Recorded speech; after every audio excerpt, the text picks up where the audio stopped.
Hello YouTube, and welcome to episode 3 of my Oshi no Ko reaction series. Back here again today for only the one episode of Oshi no Ko, which I guess I'll explain now. I was away over the weekend. I foregone.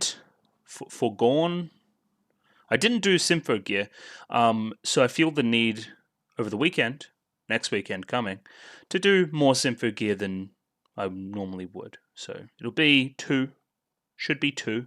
And I've already done two of Monogatari in kind of a 2.5 hour spectacular. So yeah, kind of leaving Oshinoko as the one in the middle. I start work again at some point today. So yeah, just trying to fit it in, trying to remember that I have to do extra Symphogear, so can't do extra Oshinoko today. But yeah, I'm feeling refreshed. Again, away over the weekend. Watched some football. Drank probably too much. But yeah, I had a good time, and yeah, it feels good to have a good time every now and again. But yeah, just back into the grind of YouTube and work, basically. Either way, you guys probably don't care about any of that stuff anyway, so I'll get up the YouTube comments from last week. Again, for those that don't know, this is pretty much what I'm going to do now. Got the 4 comments here that I'm going to go through and see what you guys had to think about last week's episode or the series as a whole or any of those kind of things, and I'll continue to do this week after week. So if you want your name up on the big screen and your opinions heard, this is one way to do it. So yeah, comment away if you feel the need to. First comment here today by Lily Saint. So now that all in a school for performing arts, how long until the giraffe shows up? Little cheeky Revue Starlight reference there, kind of the previous show before reacting to this one. So yeah, I've kind of got a thing for performing arts schools as of recently. If you extrapolate that out to, I don't know, plenty of other stuff, like Symphogear had a performing arts tinge to it as well. You could say I'm a bit of a one-trick pony. You could. I don't agree, but you could. Next comment here by Matt. Behold, the giant cat. And I actually haven't clicked on this link yet, so let me have a look. Oh my god, look everybody, it's cat billboard intersection. Look at it. Isn't that just amazing? Yeah, so there's this giant 3D cat at a busy intersection in Tokyo that has been depicted in the show. So again, for those in Tokyo, you'd be like, oh yeah, it's the cat. But for me, who hasn't been to Tokyo, I'm like, why is there a cat? Yeah, I mean, cute little piece of trivia about Tokyo, I guess, and an explanation for an otherwise inexplicable thing in Oshinoko. Next comment here by Simon. The hardest thing in adopting a music-related manga, damn, I guess we really gotta make all these songs into reality. But in this case, it's a little easier. It's not a idol group show, it's a murder mystery with an insightful commentaries about life in the show business. Right? I don't know, we're gonna see. I guess Aqua and Ruby doesn't have anybody important in their previous lives that they didn't want to go check on after the fact. Jizz reincarnations are a painful thing, which I don't really want to say that sentence again, so we're going to leave it at that. But yeah, I mean, if you wanted to be Cinema Sins Andy, you could be like, hey, why didn't they do this? And maybe this comes up later, I honestly don't know. But they were also babies. I don't know. makes it tough. Let's just say it's magic. Write it away with magic. And yeah, I mean, this is the hardest thing about taking most written or static media in like a manga, comic book, light novel, and adapting it is creating not so much visual, but audio soundscapes to match it, whether that be voice acting, sound effects work, or soundtrack, which should be very important for a show like Oshinoko. So again, we're going to keep an eye on it. I'm expecting there to be more insert songs. I'm expecting there to be more background music. So yeah, but I mean that's what anime studios do. Last comment here today by Bonnie, one of the Symphogear regulars. If episode 1 was setting up Ai's character, the very long episode 1, then episode 2 is dedicated to establishing and fleshing out Aqua and Ruby's motivations a bit more. Not too much to talk about beyond all the setup. Things should pick up as we introduce more characters. Ari Makana is particularly fun, so I'm looking forward to next week. Maybe inferring that she'll have a greater role this episode, which again is the implication from the end of the last episode. Generally my kind of character, also a very Aka Akasaka character. Highly motivated, highly animated, but may have a twinge of sadness there as well. He likes writing those kind of characters. So these are my notes from last week, which we'll just have a quick skim through now. Not really. I had a character section in Review Starlight. I don't think I'll need it as of right now. It's basically Ruby, Aqua, Miyako, the detective, I was going to call him, the director, and Aramakana. Those are only the real characters so far, I think. Episode 2 begins after our time skip with Ruby applying to join a new idol group, following in the footsteps of her late mother. Miyako, also known as Fake Mom, as I've been calling her. Both her and Aqua are quite skeptical of this, being older, all too aware of the dangerous sides of the idol industry, not really wanting her to go into the business, which is pretty understandable considering. Just a little bit of exposition, I guess, is that Ichigo, the previous manager of the agency, dropped off the map. B. Komachi broke up. Miyako's taken over the agency. They're kind of managing influences. Aqua regularly meeting with Director Dude, kinda uses his acting skill in a moment to kind of, again, push Ruby away from the industry, acting as one of the people that are telling her that she didn't make it, even though she could have potentially made it because he lied. Yeah, that was a whole convoluted thing. Ruby then, randomly the next day, just gets scouted by a different company, where then they trick a different idol of that same company into spilling some beans about what actually goes on behind the scenes. This experience, as well as some form of nostalgia from Miyako, inspires her to make a new group under Strawberry Productions, picking Ruby as the first idol, also working as a agency that she works under to allow her to get into the performing arts program of the school that they're going to attend. I think I messed it up here, but the Director Dude and Aqua are butting heads a little bit because Aqua's decided to forego acting. He doesn't want to act anymore, thinking a better way to get into the industry and ultimately get to whoever this father character is, some nefarious implications there. He thinks he can do that from behind the scenes, so he doesn't need to do acting. I think we're going to approach that in a different light today and find out some new things. Either way, the Director Dude tries to do these inspiring speeches, but is constantly interrupted by his mother, who he is living with, making his speeches a little less poignant, let's say. We end the episode with Aqua and Ruby applying for the same high school, with Ruby going into the performing arts and Aqua going into the general program. Arimakana, I can remove that now, chooses the same high school and is shocked to hear that Aqua isn't pursuing acting anymore after their experiences in the first episode where she was so impressed by the kids' acting skills. It kind of shattered her worldview. It was an inspiring moment for her. And now we're going to dive into more of her story right now because the last episode kind of cut really harshly and I kind of wished I just kept watching that scene. So we'll see if that's, going to continue exactly from where we left off or what. I would imagine this episode here today, predictions-wise, will be about this. Will be about this acting dream of Aqua's, kind of maybe meeting a few new characters in the school, considering maybe we'll start to go to the school, maybe? Question mark? As well as Ruby continuing her idol group thing, whatever that may be, but I'd imagine we get a Kana Aqua focused episode here today. Just before I get into the episode here today, just my shill stuff. If you like the video, consider liking the video. If you like the video and you want to see more, consider subscribing to the channel. Comment below anything you thought about the episode, anything I could do to improve my presentation. Comment below. I'm doing follow for follow on Twitter, so follow me on Twitter if you'd like a new follower there. And the Discord. Join the Discord, chat in the Oshi no Ko room on the Discord. I have both a spoilers and a non-spoilers section. I'm obviously not looking at the spoilers one, but you know what I mean. It's the best way to contact me. It's the best way to get in for future polls if you want to change some stuff on the channel.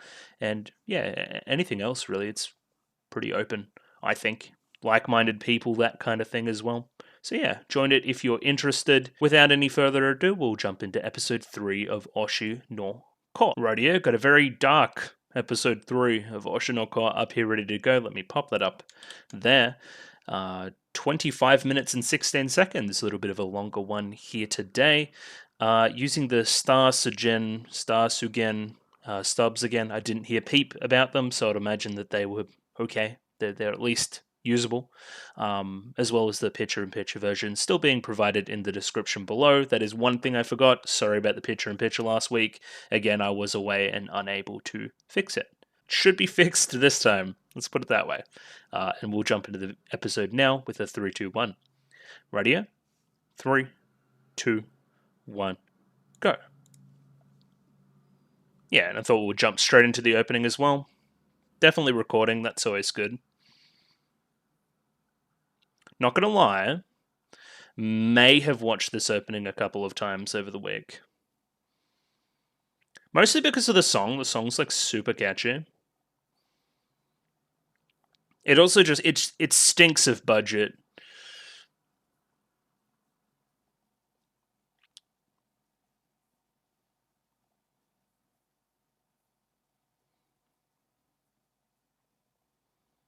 Pretty good character designs in this thing, I must say.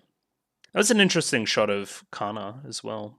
It's kind of looking behind a corner. I do like the kind of idle yells as well. Cheers. The ois.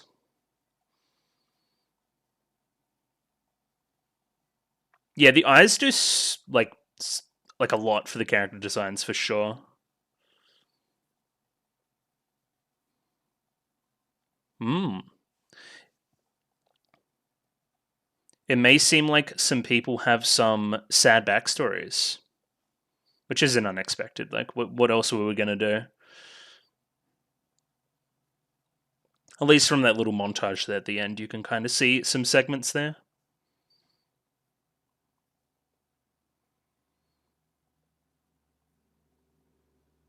Yep. I love her eyes.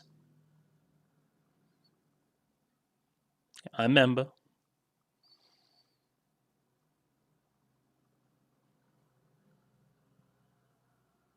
Siscon.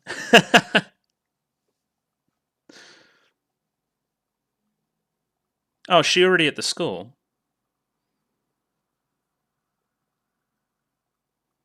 Oh, she's great. Don't call her that. I'm definitely going to bully you. Well, the art there's great. Yeah. Yeah, they're nailing it.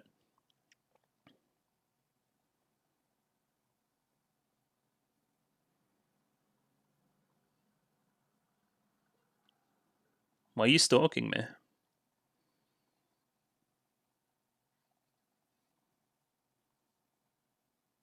She's doing a bad job at that.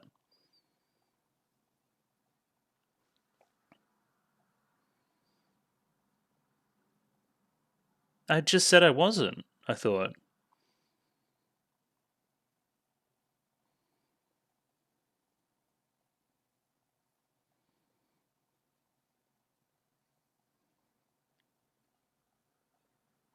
Bro, you're in. I guess he's like a middle school man. Middle school man? Oxymoron? You know what I mean, though, right? Technically?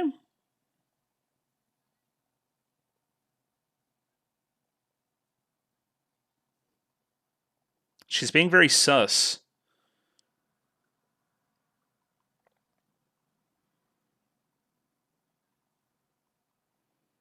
Hmm. It's the same guy.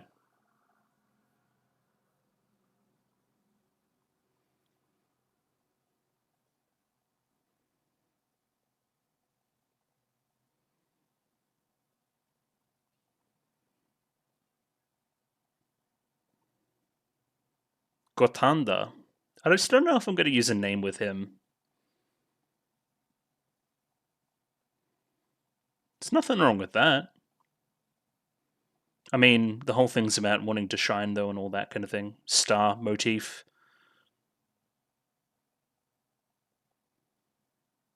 He's so in, and he doesn't realize it. OS, please.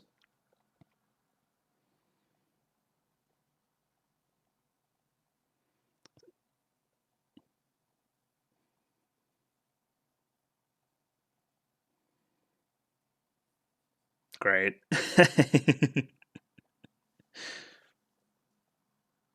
Oh, yeah, she was a brat before as well.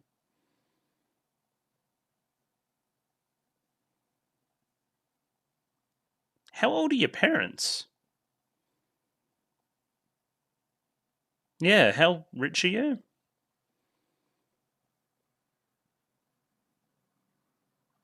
Okay. Good thing the parents didn't steal it all and retired.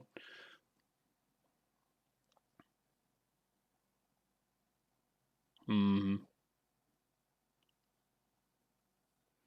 Severe lapse in judgment when I was a kid.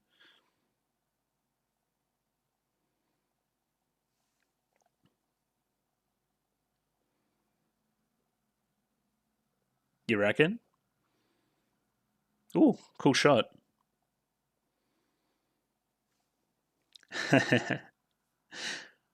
What kind of role is it?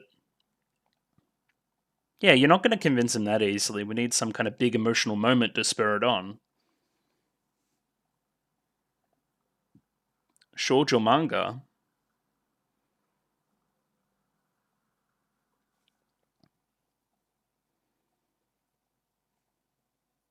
Oh, that means the live action adaptation will be really good. It always is.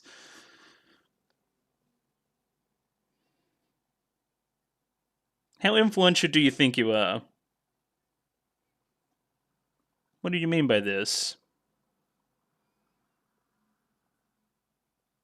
Hmm, then I'm definitely not doing it. Yeah, okay, there's some history there. Oh. Oh!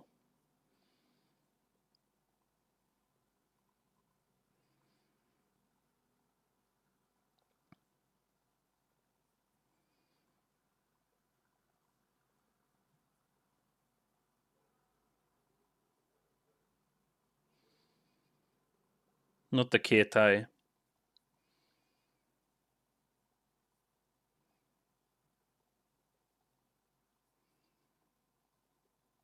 As like a 4-year-old.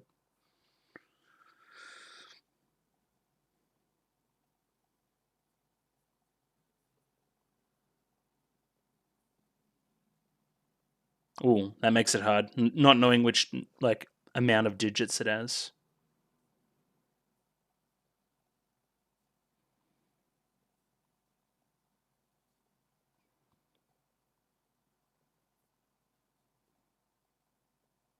Huh.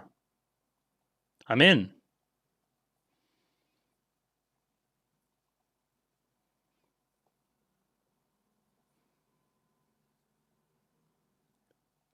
Denwa Bango. Okay, so you may know something. Okay, so now you will pursue this with this knowledge. Gotcha.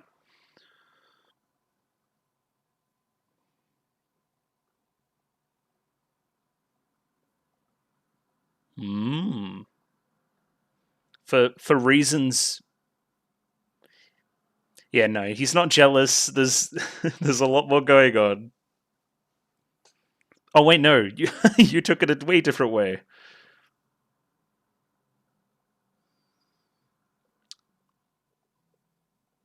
I mean, he could just want to see the cute boy too. I don't know.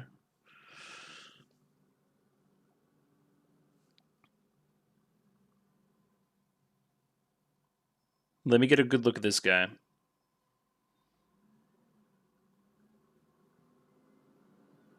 Genuine actress.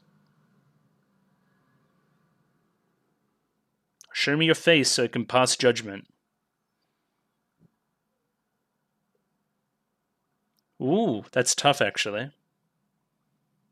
Huh.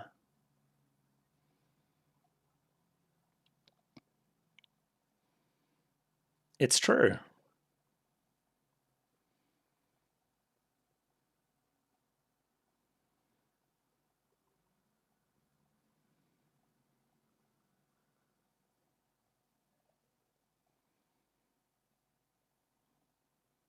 Hmm.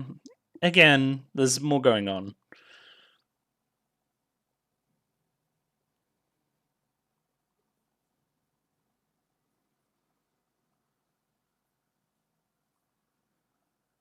Oh, to do the DNA. I mean, also, but in the process, you're gonna, yeah, gotcha.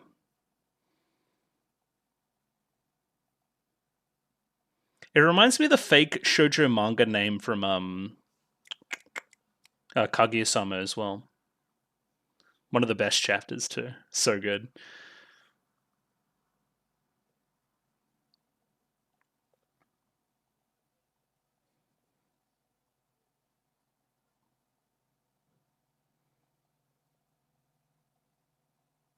The villain.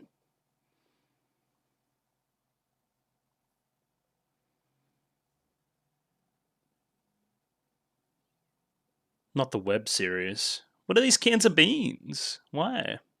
Oh, it's from the. Oh, this is great. Okay, so we get to see like the actual show as well. Stop calling it. Well, anyway.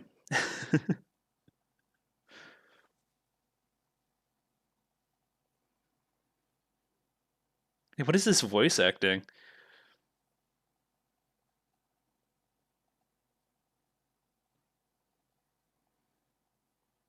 Oh, they hate it.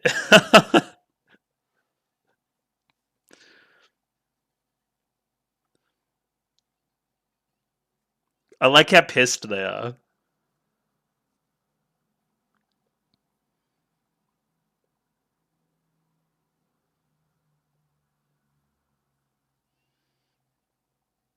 Was it? It was okay, I guess. Oh, an original character too? Bro, it's doomed. It's doomed as shit.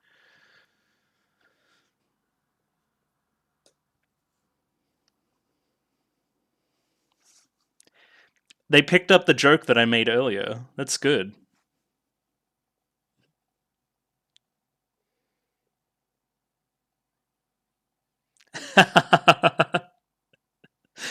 Oh, that's pretty good.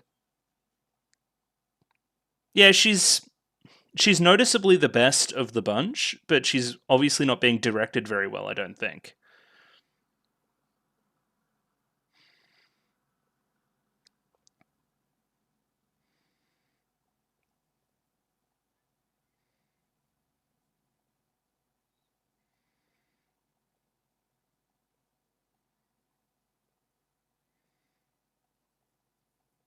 Not the Icky men.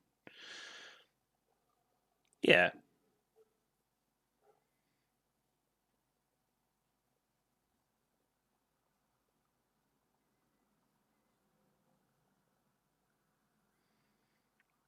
Well, why?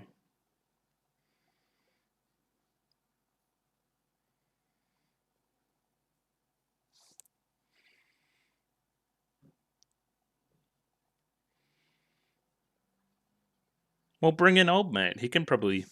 Aqua can act better than them. Has to.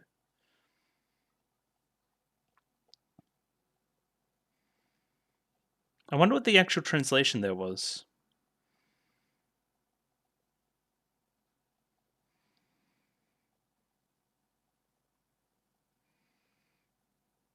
Yeah. How so? Oh, I like plenty of trash.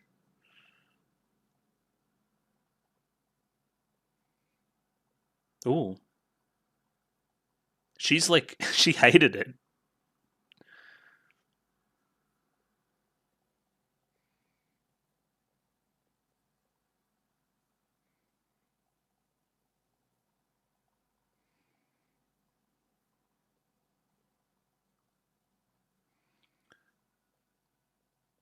Yeah. Okay. And a little bit of growth there. I understand this a lot. It may be tempting to try to stand out, but you've got to be part of like a production, part of a team.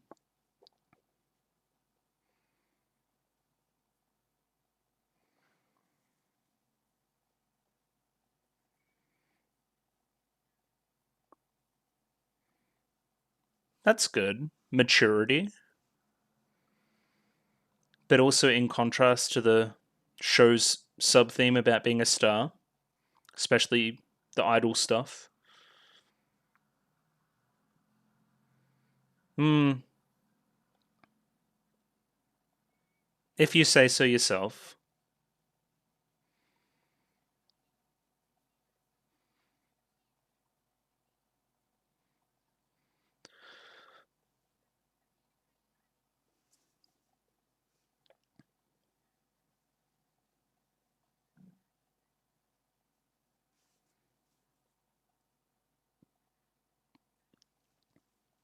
That's good.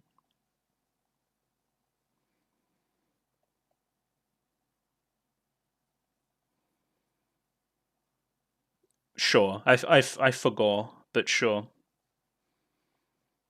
Again, like month gap or long month gap, more than you know what I mean.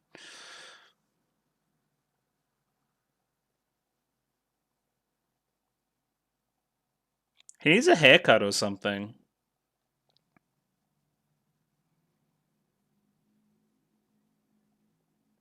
Not this ham thing.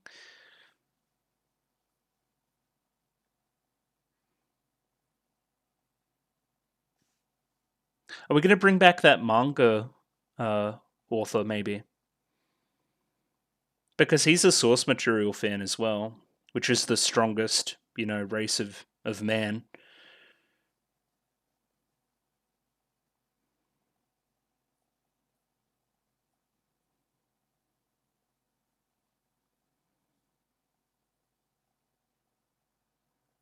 Oh, you don't need to say that when she's not around. Oh, the Black Star. But again, you said you were just in it to get the guy's hair or whatever.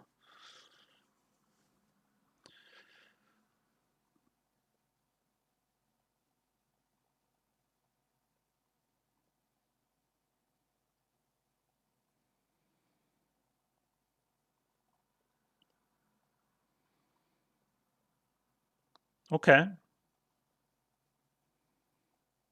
This is like he gets no prep. He just has to do it.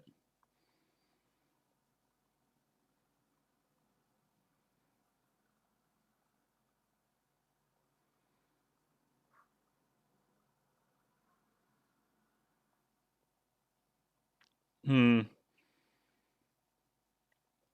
Not frizzy hair. We can't do it.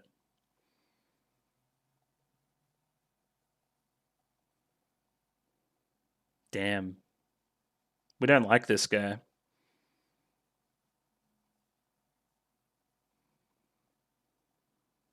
Is his name Melt?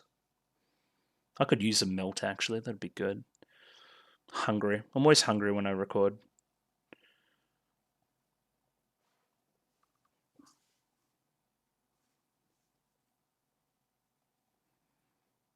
Hmm.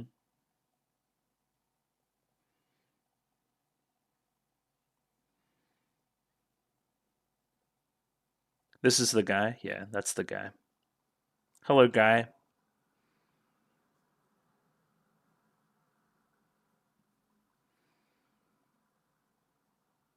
Okay. A base level of human interaction. We like that. Now let me steal his hair.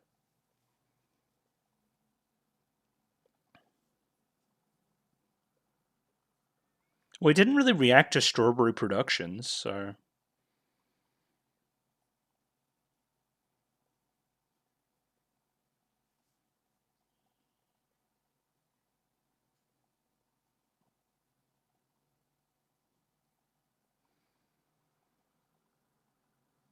Gotcha. So he's the one that did all the casting, which is bad.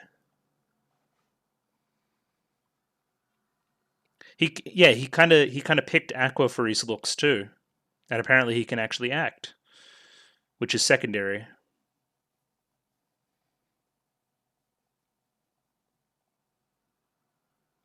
Oh yeah, great point. That is kind of fucked up. I'm gonna be real with you.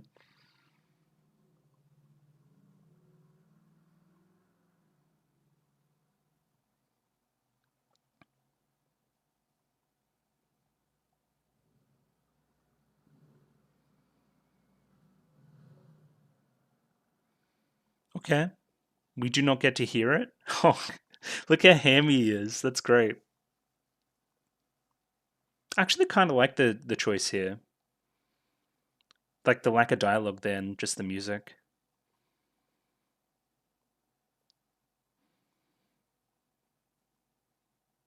Oh, I thought my videos like fucked up there. I was very disappointed. Okay, good.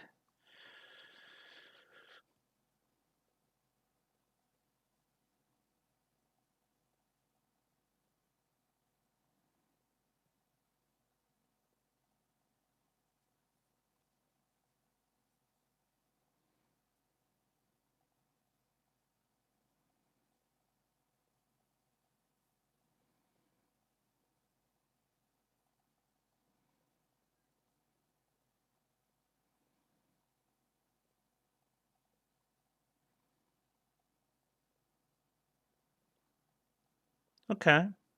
That's a nice thing to say.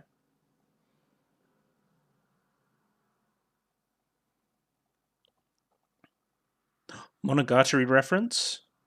No.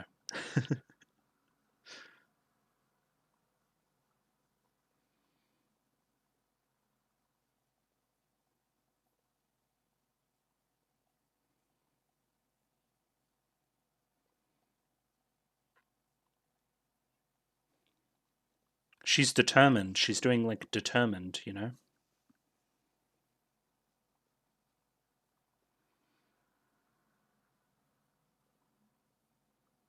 She was cuter back then is a crazy comment. Put that guy in jail.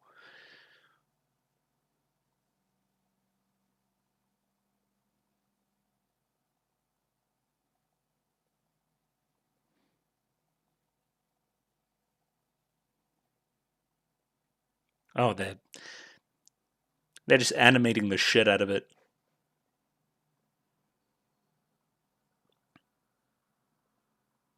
But again, this is the lesson he needs to learn, right?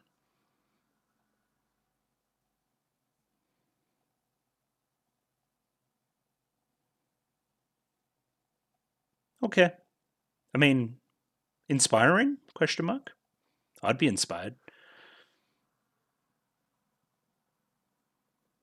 Melt's a busy boy. He also has a stupid name.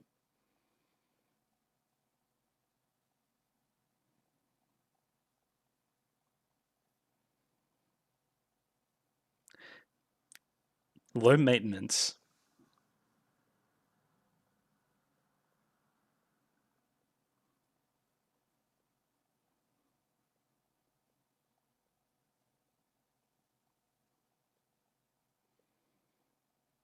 Okay. Well, that's bad.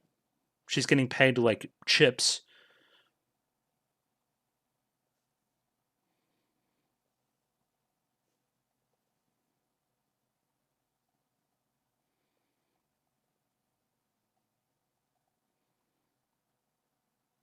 Yeah, we got to sabotage this absolute butchering of a good manga. Yeah, well, he kind of shit on you.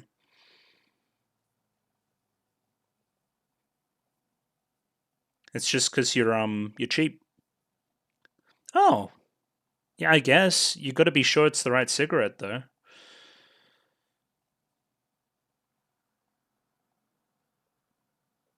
Yeah, help her out.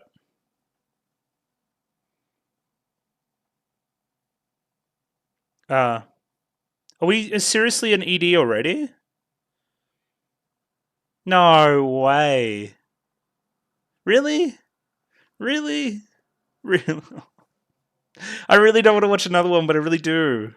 Because I don't. Oh. I'll see how long I talk about it, and we'll see how we go.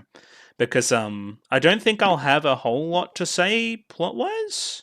There's a few little production tidbits that I enjoyed. Um, Mostly, again, this is very genre aware, very industry aware, very Aka Akasaka. He loves to do this in Kaguya as well. Just like absolute lampshade the shit out of shit. Just go buck wild. So this is tracking with that side of it, like a very wink wink nudge nudge script that is enjoyable. But again, we really need the conclusion to what's going on in this little sub story for me to form some opinions about it. God, that got me good. That's a cliffhanger and a half, huh?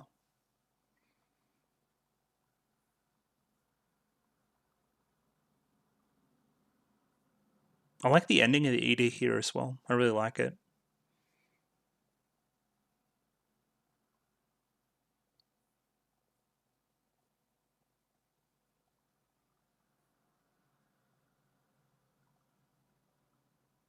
Indeed. And yeah, jumping into a little bit of analysis and review, I guess, on episode 3, if we're calling it that. So yeah, we kind of got cliffhangered hard on that one, and it sucks. It sucks a lot, to the point where I think I'm going to rectify that, depending again on how long this segment takes, because I do need to work at some point today. I do have time, Should I spend that time? It's unclear. Anyway, I do the recap, and then we all have room.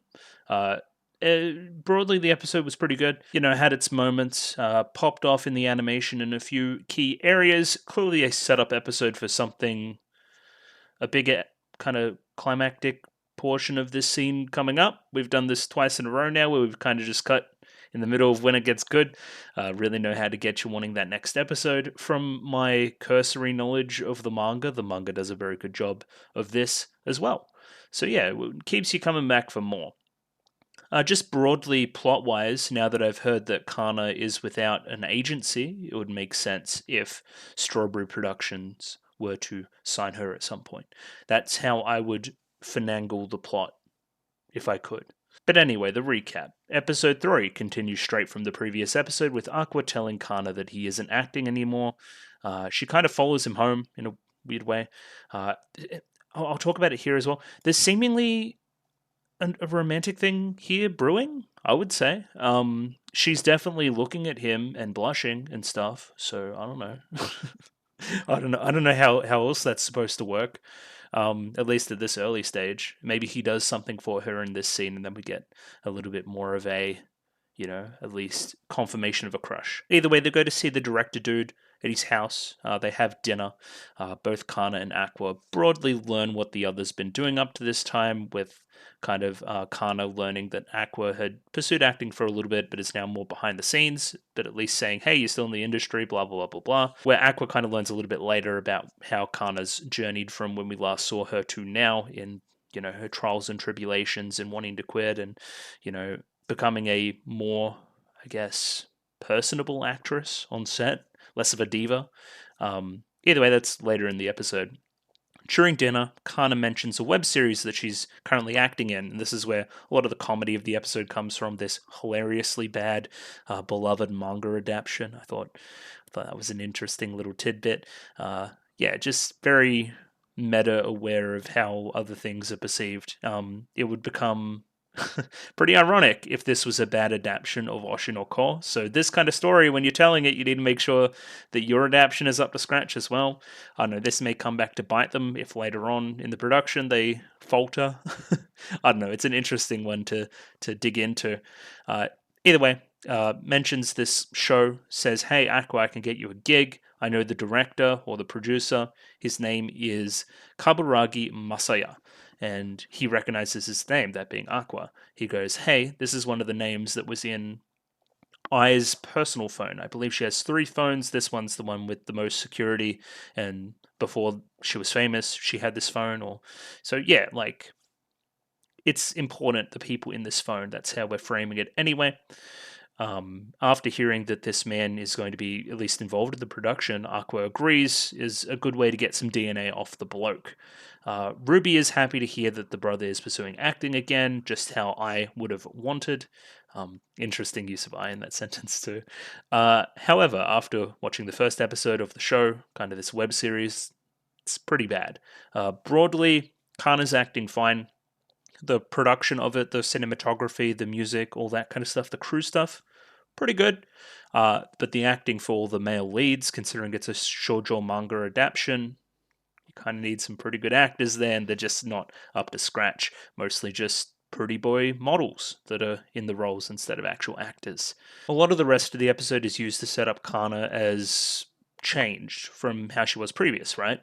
She's less of a diva, pretty good to work for, praising her persistence in an industry that's, otherwise pretty ruthless. She wanted to quit multiple times, but she has that little bit of a star quality, that want to be on screen, potentially inspired by whatever the hell Aqua did way back in the day, that being a formative experience for her potentially.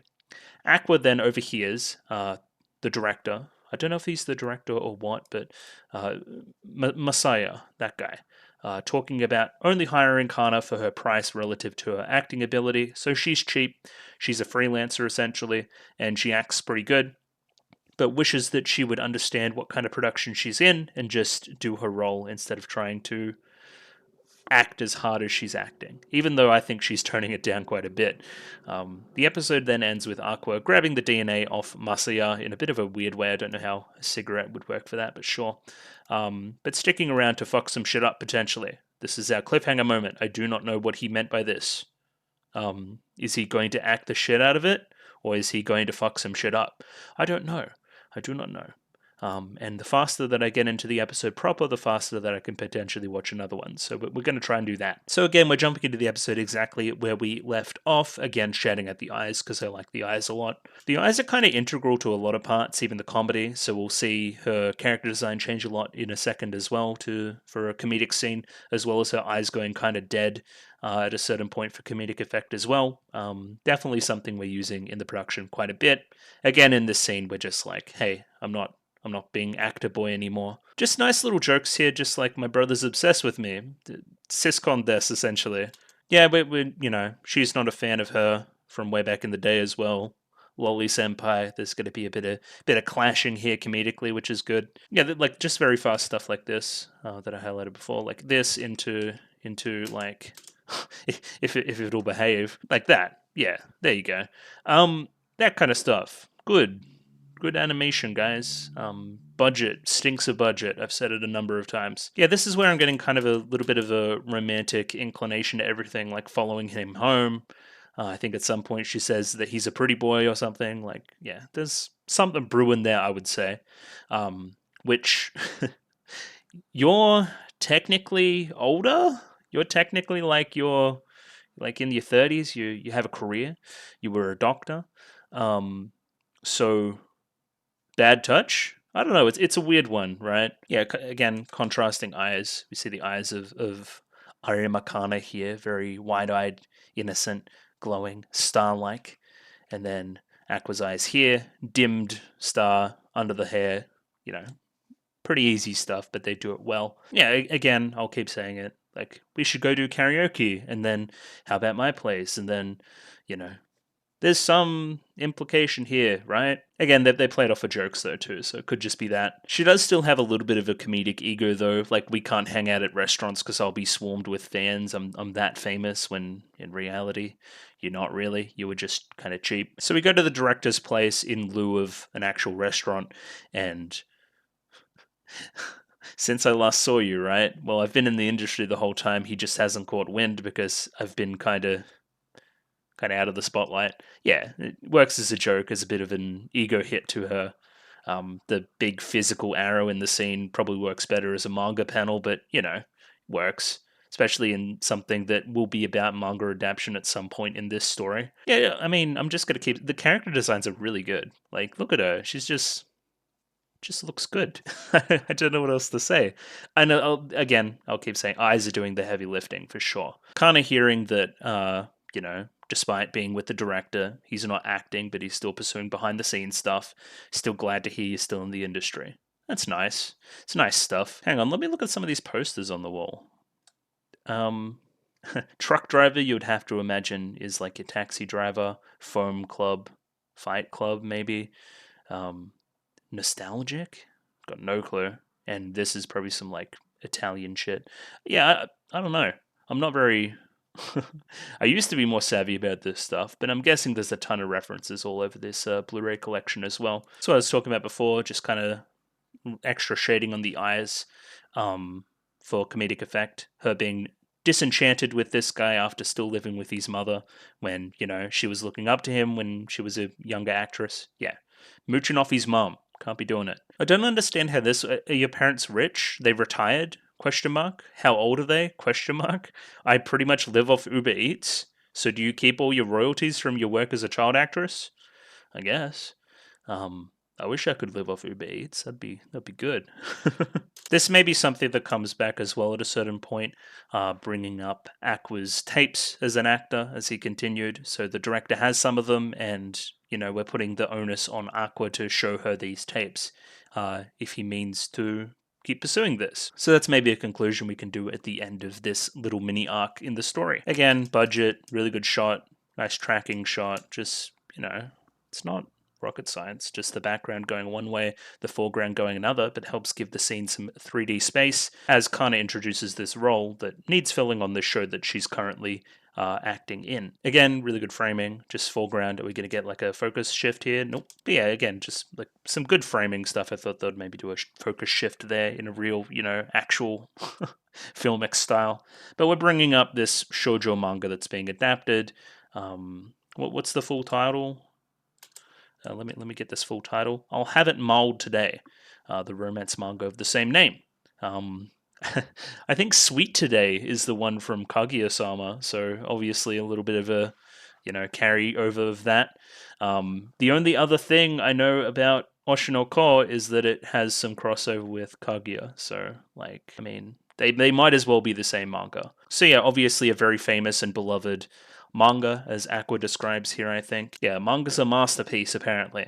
Oh, nice little jump there, too. I liked that. If I can get it properly. Yeah, just cute stuff there. So she sees her in. He likes the manga. I can get you a role in the same thing. She wants him to keep doing acting. Mentions Kaburagi-san, which I'll probably use over Masaya, because I think Kaburagi would be the not the given name, the family name. So yeah, this guy's important. We go into a little bit of a flashback here with the phones. Broadly, I mean, it's kind of insane that he did this amount of work on it as like a child. But again, he's like a smart child. Essentially, I would have 3 phones, a couple just for work and various other things, and this was her personal one, right? That was before she became pregnant, right? Which may result in certain people having certain information. Like if there's a name in this phone, especially the older phone that she probably doesn't use much anymore, it's probably somewhat relevant, or more relevant than names that would be in other phones anyway. And if you're a child and you're looking for literally any progress to make some, inroads in this case, then this is a way you could go about it. So we have a phone that, we have a numeric password. We don't know how many digits are in the password, so we literally have to just keep counting up until we get it. And we do it about like 40,000 times, no?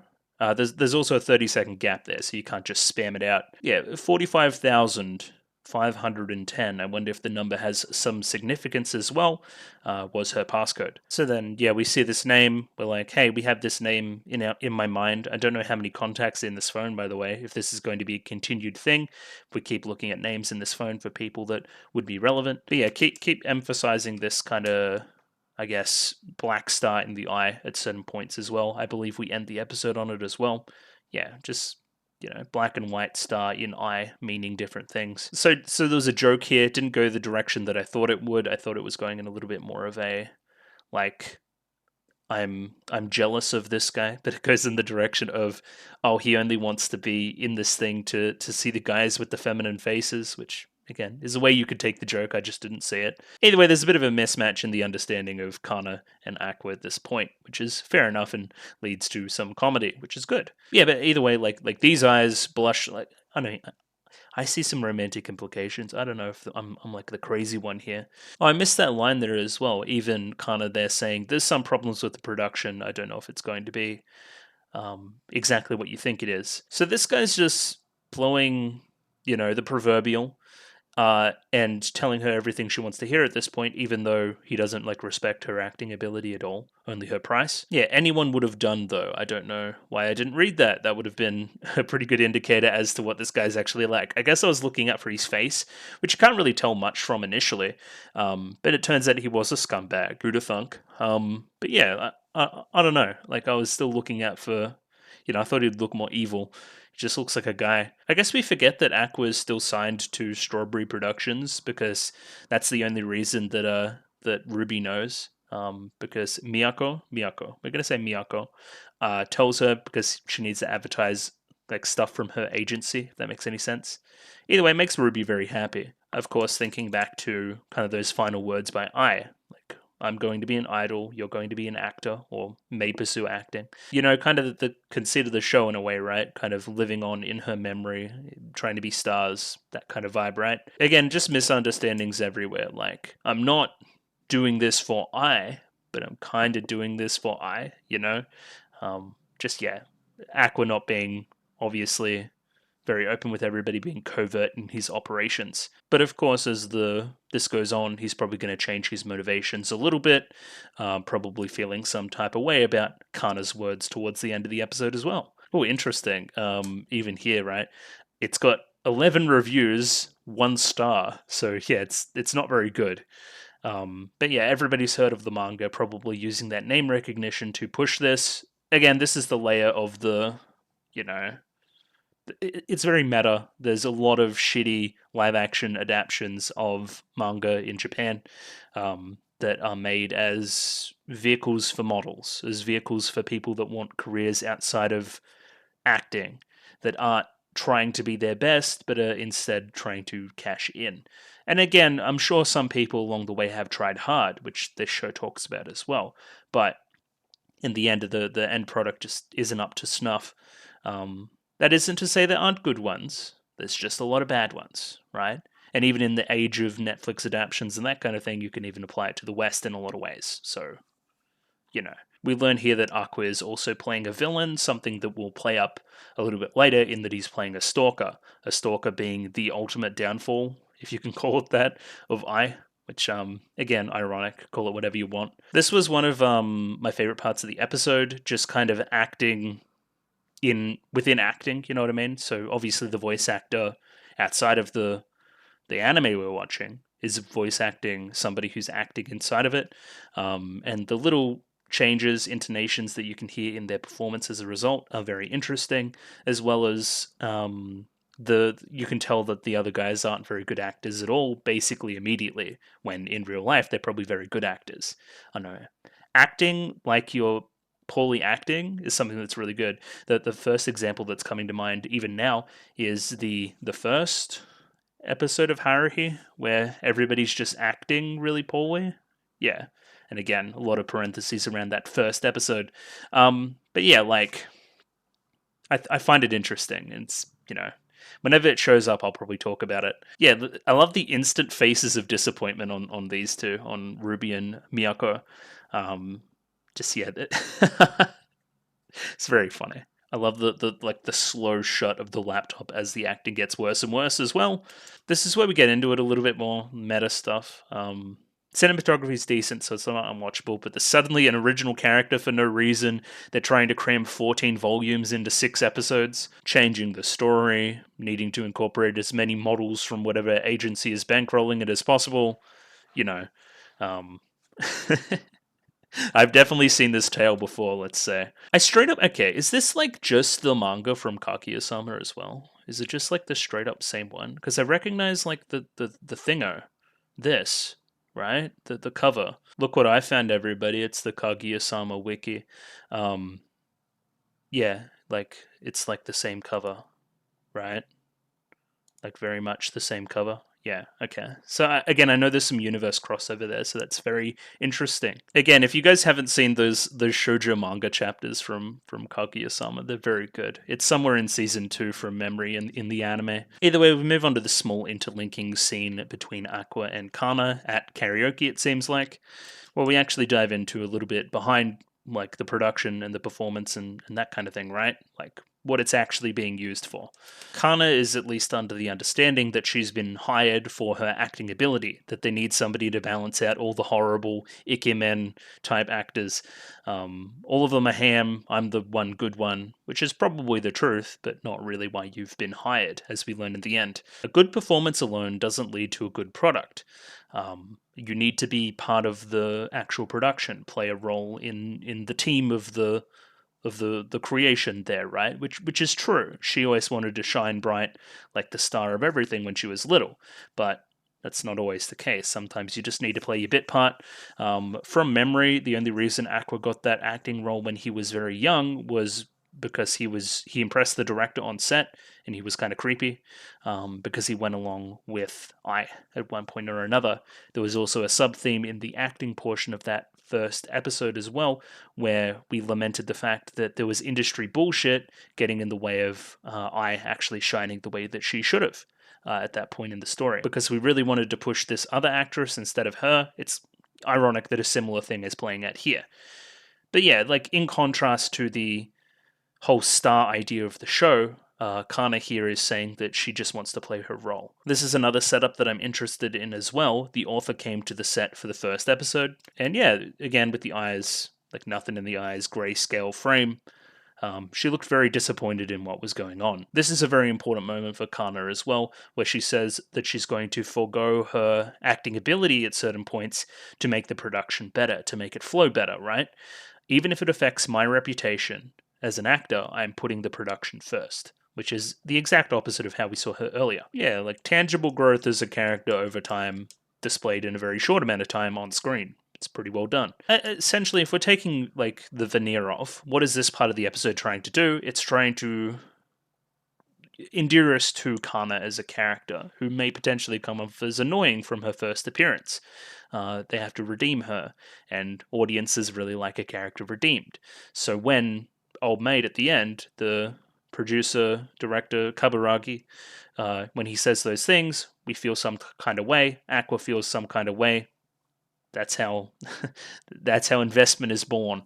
I don't know if I needed to break that down like that, but that's essentially what they're doing. They're doing a very good job at it. And we're still doing this redemptive thing and still kind of having our cake and eating it too in a way. Like she's still not lost this aspect of her personality, which will be played up for comedy at various points, right? She may be humble and kind at some points, but she doesn't let other things go. I find it endearing anyway. Some could find it a little bit two-faced, a little bit inconsistent, but I like it. I just read that too. This schedule's insane. They basically don't even practice at all, and then the episode gets shipped. Weird. It's always a bad sign when the actor that you're replacing as well has left for reasons, right? It normally means that it isn't a very good production. This is very important too. Please help me make this production a success. So, whatever he says at the end, where he's going to like spice things up a bit or whatever he says, it can't be in contrast to this without repercussions. So he can't sabotage the production and make it shit. Maybe at a certain point he has a change of heart and acts the shit out of it, makes it really good.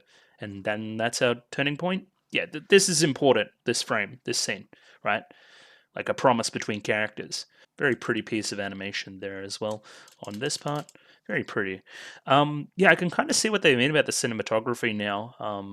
Kind of seeing that little segment with the beans. Like, at least that part's pretty well produced, right? Again, we're doing our, pathetic fallacy thing with the weather reflecting the mood. This is a low point in the story, thus rain, right? They could only secure this location for one day, and it's raining, so they're just going to make do. We meet this guy that's he's a tool. Also, his name is like Milt, so we're not gonna let that one slide. There's a little part there about actors and idols in this kind of industry are normally taught to act polite on set, but he obviously isn't following that as well. This is where we meet with Kaburagi, at least a face-to-face, a cursory hello, which is enough. And at least, Aqua is able to put like a face to a name, you know what I mean? So I'm pretty sure that this is just like a bum lead as well, because you would think that he would freak out more if he heard Strawberry Productions. He'd be like, okay, or he would at least have some kind of reaction. So I'm thinking that this lead will go nowhere, or it'll lead on some tangential evidence somewhere else, right? This obviously isn't the father, is my point. And just on a whole, like, other meta layer, I don't think his character design is strong enough to be the father, to be an actual character in the show. As we see here, strong connections to that modeling agency, which is essentially what this production is a vehicle for. Like, you can see what he's doing here, right? That's where we talk about that ironic twist where he's playing the stalker, the same type of person, at least, that murdered I. And I thought this part was really effective in the moment, too. We don't really see, like, them, or much of a scene, right, play out. He's just playing his role. He's just doing enough. And the music's really good at getting that across, and we don't need dialogue, and it's a nice little kind of peaceful moment in between everything that I enjoy. This look from Kana, obviously a little more indicative of real life than the acting as well. I think the implication from the end of that as well is that the main actor ruined a take because a bit of water fell on his cheek. So, obviously not a pro. This is an interesting thing we go into as well. Aqua having some real kind of perspective on his own acting ability. as we know in that scene we saw in the first episode, he was only really hired because of the mismatch between how he looked and how he acted. Because again, he was an adult in a child's body. Now he's just like a teenager with an adult's mind, which is less convincing, right? It could still get him work. It's still, works for him in that kind of way, right? But he's no longer special. He doesn't have that one thing that made him a good child actor. It was also a role that benefited. It was a creepy kid in a forest. Now he's just playing a stalker. He's just a bit role, right? Kana here particularly likes how his performance showed he'd been trying at this for a long time, the same way that she hopes that her performances have as well, because she has been trying for a long time. And particularly this theme of putting ego aside, portraying the story, something that'll probably come back next episode too. My dark days were more like years. I couldn't get any offers. I thought about quitting. People on message boards were being creepy. Like, she was cuter back then. What are you talking about? However, the time has finally come for me to be valued for my abilities. And we get, they just animate the shit out of it. It's just, this looks amazing. And this is the telling line, right? Because that's the exact opposite of what she was hired for, right? I'm finally getting hired for my ability. No, that's the opposite. Well, not really the opposite, just the wrong reason, as we learn by overhearing the conversation later on. So then we get this final scene, which Aqua is overhearing. Melt, again, terrible name. He needs to go to a shoot later on, so we've got to wrap this up.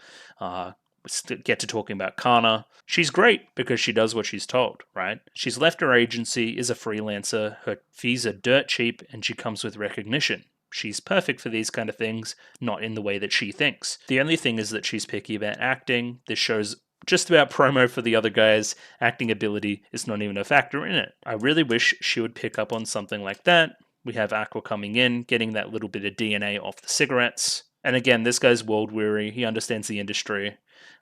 Your abilities fairly judged is a rare occurrence. Like, this happens. And it does. So again, at this point, Aqua's essentially got what he wanted. He got the DNA, but he's in now. And that's what these scenes with Kana were earlier in the episode. They were establishing why Aqua would care. And why we would care as a result as well. So we completely understand Aqua's decision here to fuck some shit up, essentially, right? Cause some chaos. But again, there was that telling line in the middle of the episode that I promised to make this production a success or whatever, right? Or promise me you'll make this production a success. That's a conflict, right? That's where we're heading next episode, which I'll most certainly watch now. Yeah, basically, episode good. I'm going to watch another one because I really want to see what happens. So see you then. Rightio, got episode 4 up here ready to go. Let me pop that up there. 23 minutes and 42 seconds on this one, so sync up accordingly. As always, picture in picture in the description, and Star Sugen subs. Gonna give it a 3, 2, 1. Radio. 3, 2, 1. Go. Alright. Opening again, which is good. Yeah, I mean, they got me. They cliffhanged me. Hopefully I don't get equally cliffhanged again. That would be frustrating. Well, yeah, this episode's like a good minute and a half shorter than the last one too. So like, I don't know. That should help as well. I'm interested to see if this is like solely an Aqua mini arc, or we're going to get a little bit more Ruby stuff in here as well. Maybe the start of that kind of story as well. Obviously, there's got to be the conclusion of whatever the hell's happening on set today, but other than that,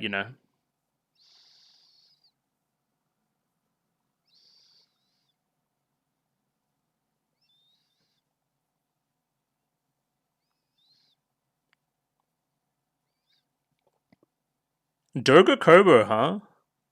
Yeah, every single time I'm like seeing like pieces of animation here, I'm like, Doga Kobo, huh? That's crazy.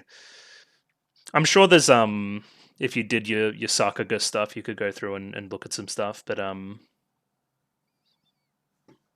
don't know. Completely and totally up to the people that are into that. Well, I'm not into it. I just don't know people's names very well. Okay, back to the warehouse. Good. Definitely recording. That's also good.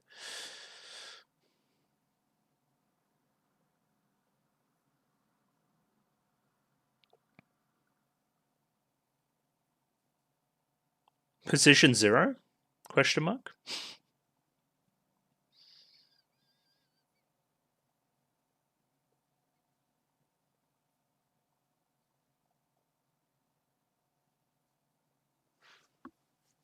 Okay. That's good of you. What do you mean by causing some chaos? That's what I want to see.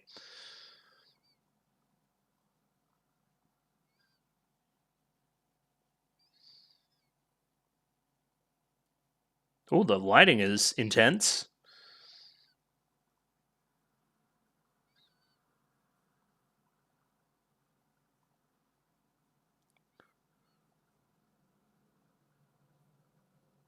Yeah, but you love the pressure. I love the pressure.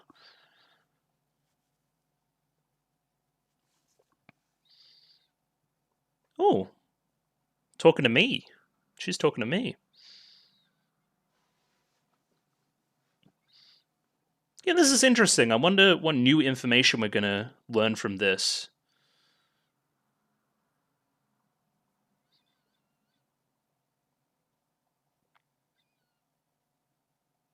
I mean, you were like literally like 9. I don't know.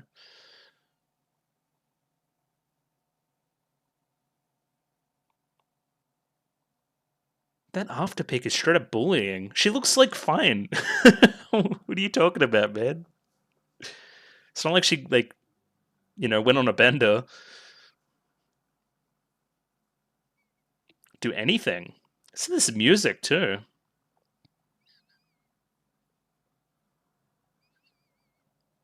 Well, yeah. A lot of actors know they're acting in crap.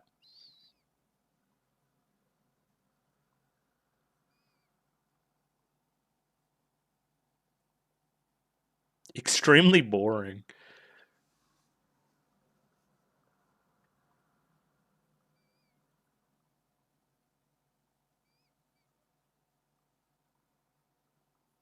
Okay.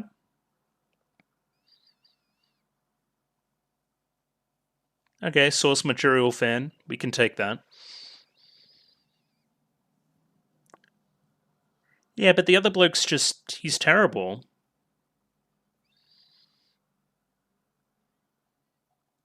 See? Just,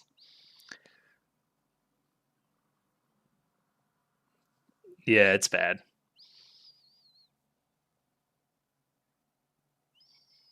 Yeah, because they're on the payroll. They don't care.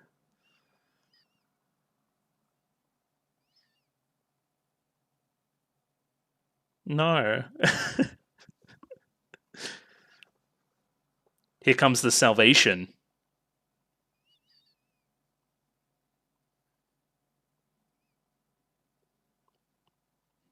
Get ready. Here we go. Oscar. There's some Oscar shit. Okay. You're not stupid. That's good.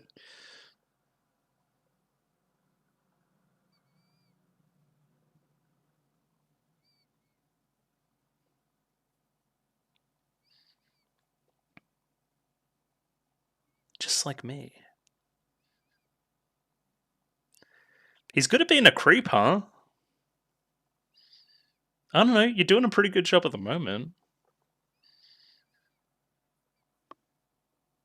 Not the music.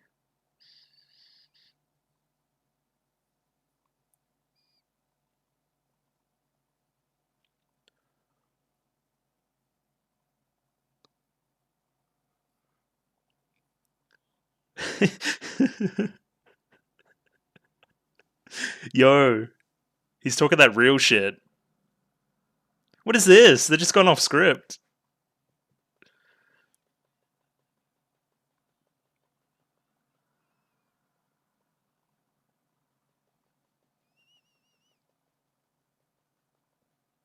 Okay.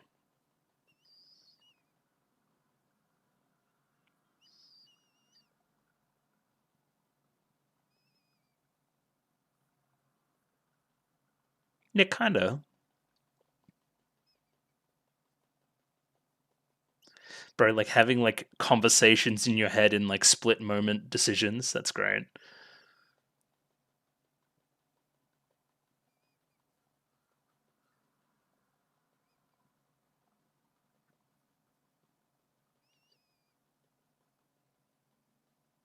Yeah, act the shit out of it.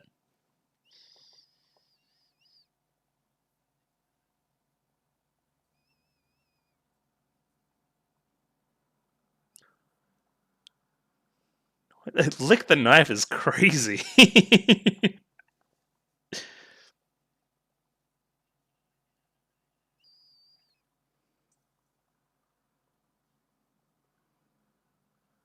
Whoa. It's a good character movement, too.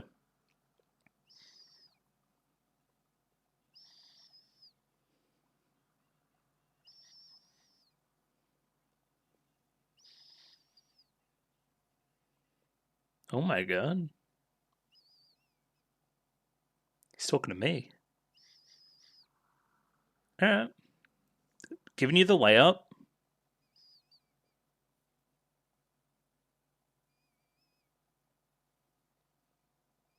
Wow. Look, she's doing it.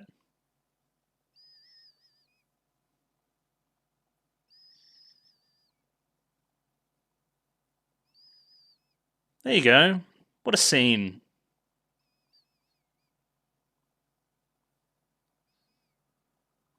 I don't care about you, Melt. Fuck off.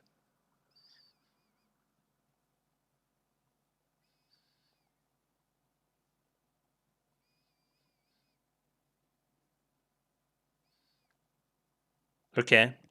The layers of the story here are interesting, too.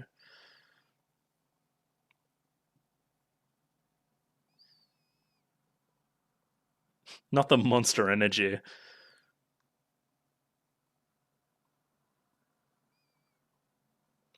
Okay. It'll be the one good scene, you're right. What are you thinking?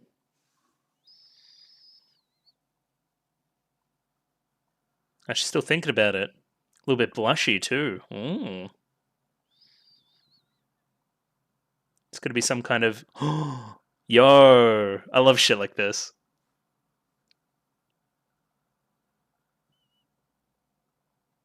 And that's what we get. No way. No way. Who is this? Oh, are you the mangaka?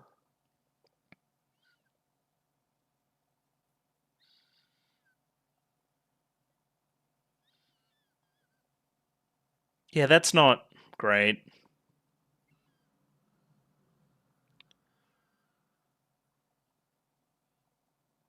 Look at this team working. Okay. The working conditions aren't like horrendous. What's her story? Yeah, stopped.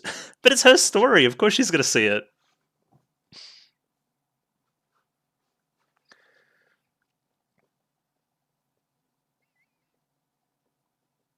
Bringing in some manga industry stuff too, huh?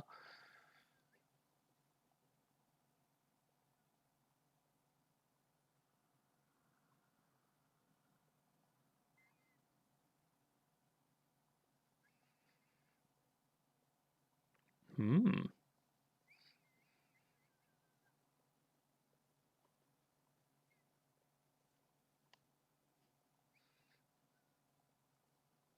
Yeah, I mean, sometimes you get a good adaptation. I don't know.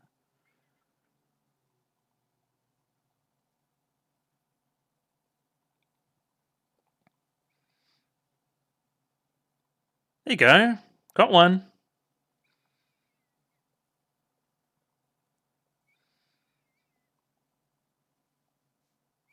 Okay, that was very weirdly framed, but sure. At least watch the. Yeah, okay, there you go. Word of mouth, everybody.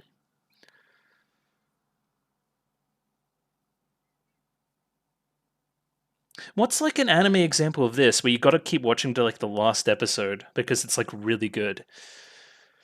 It's like an adaptation. I can't think of one. But it's definitely. I've definitely heard of it before. Okay.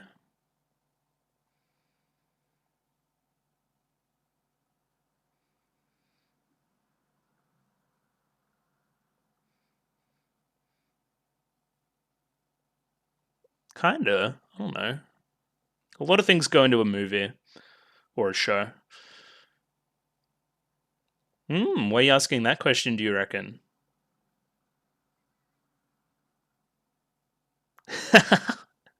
Alright, that was cute. Okay, this is... I was hoping for more conclusion there. Great, good. We want this.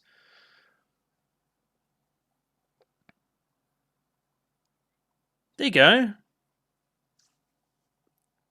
We did it.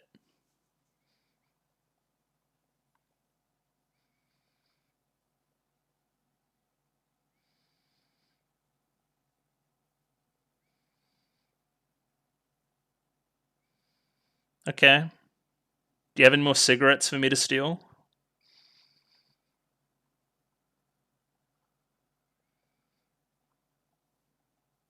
Was it?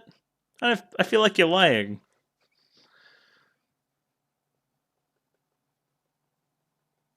Yeah. That's a lot of zeros, too. Okay. This is the tidbit I wanted, right? Tell me more. Tell me more, please. What else can you tell me about her?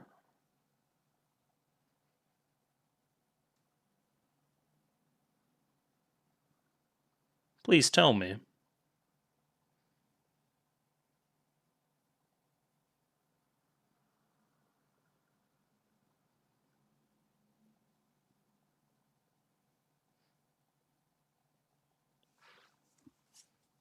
Okay.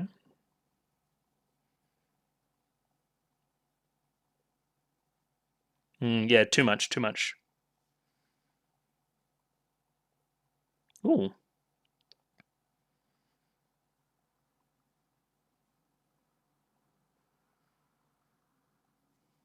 A, more acting? Question mark? Oh. Sure. Okay.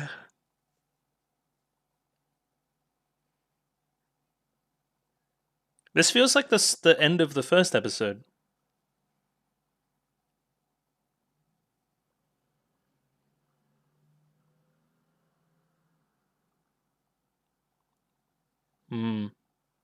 Syscon.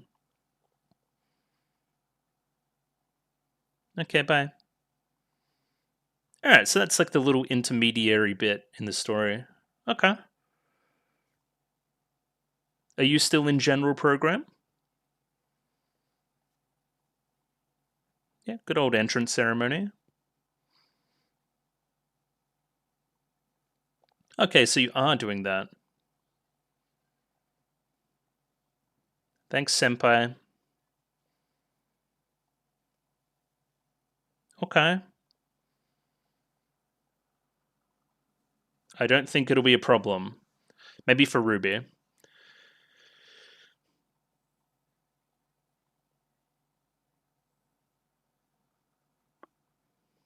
Interesting adjective.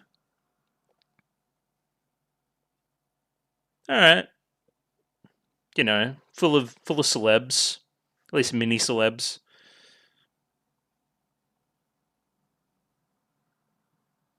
Okay. This action pose.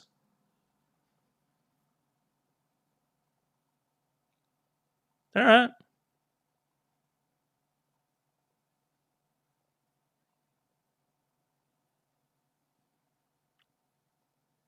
But you build it up like one. Alright. Are we going to see some characters? Question mark? Not yet. They all look pretty generic.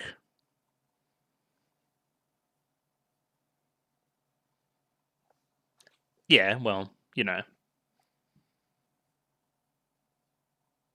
I mean, you've got a character design. That's more than most. You're also in the main character seat. Oh, you've got a character design too. What's the accent there?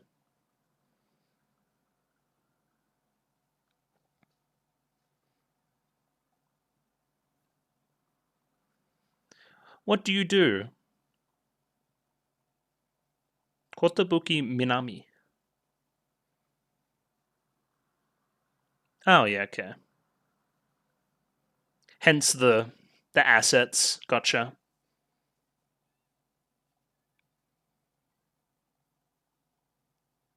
As a Monogatari reference?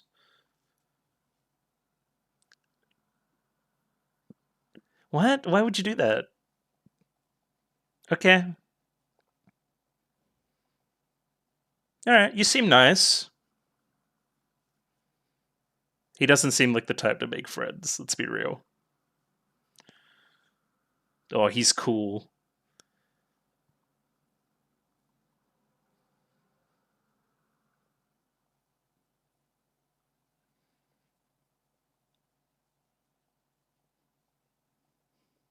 Depends on your age. If you're like a 6-year-old boy, you just like share crayons and then you're like best friends.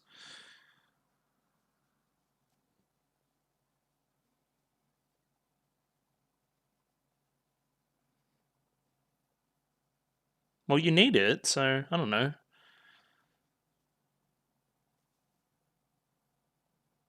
This episode's going like for a while. I feel like it should have ended like twice.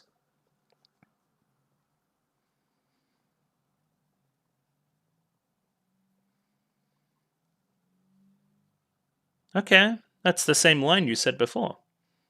Mm-hmm. Or not you said, that Kana said.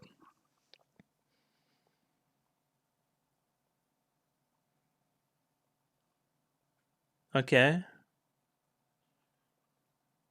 Who is that? Please tell me. Oh, fashionably late? Oh.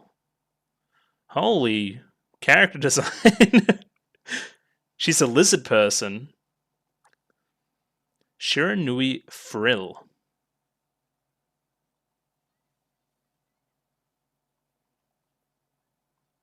I mean, she's striking. And she's definitely got a character design.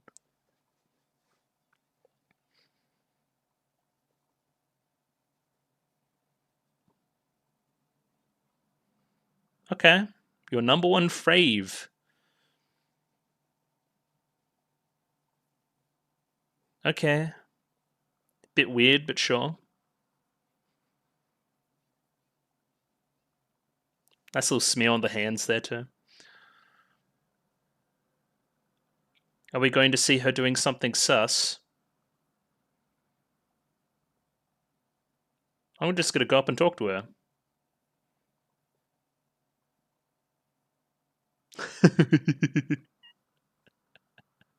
What? Oh! Yo, she knows you.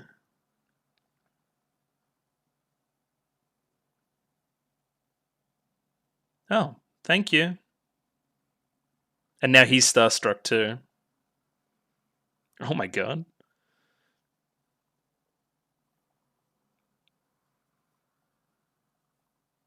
Doesn't know you though.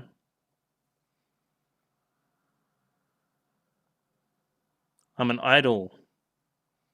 Allegedly.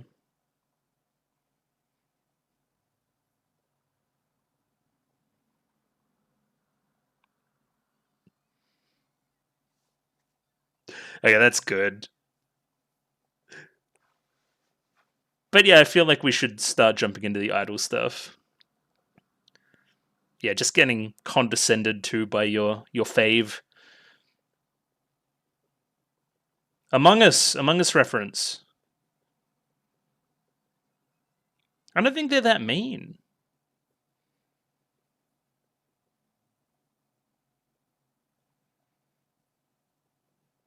I mean, there's plenty at this school.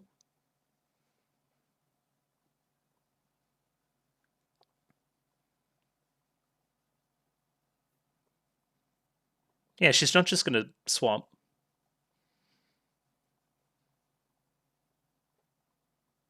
What do you? Was he reading the manga again?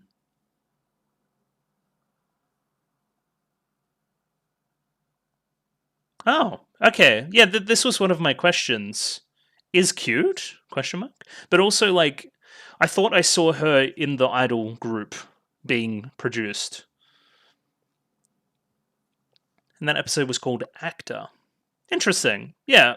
I mean, we still got a lead into the next thing, but obviously that's a better stopping point. Um, so yeah, I'm happy I watched the extra one. What was I going to say? It was going to be really cool too. Yeah, just the Kana idol stuff is interesting.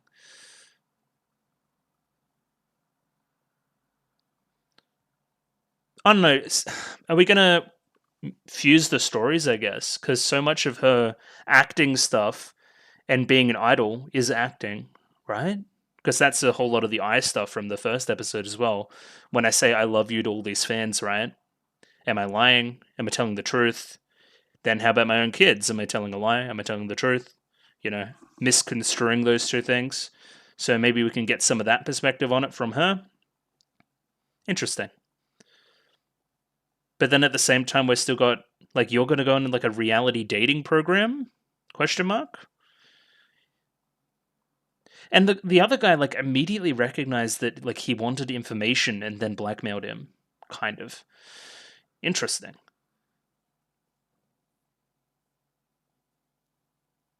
I don't really know what to make of much of that. Episode was good though. That's always good. And yeah, a little bit of analysis on episode 4. Episode 4 of Oshi no Ko. And we're back with a summary of episode 4, which is kind of an episode of two halves in a way, which I didn't really realize as much initially.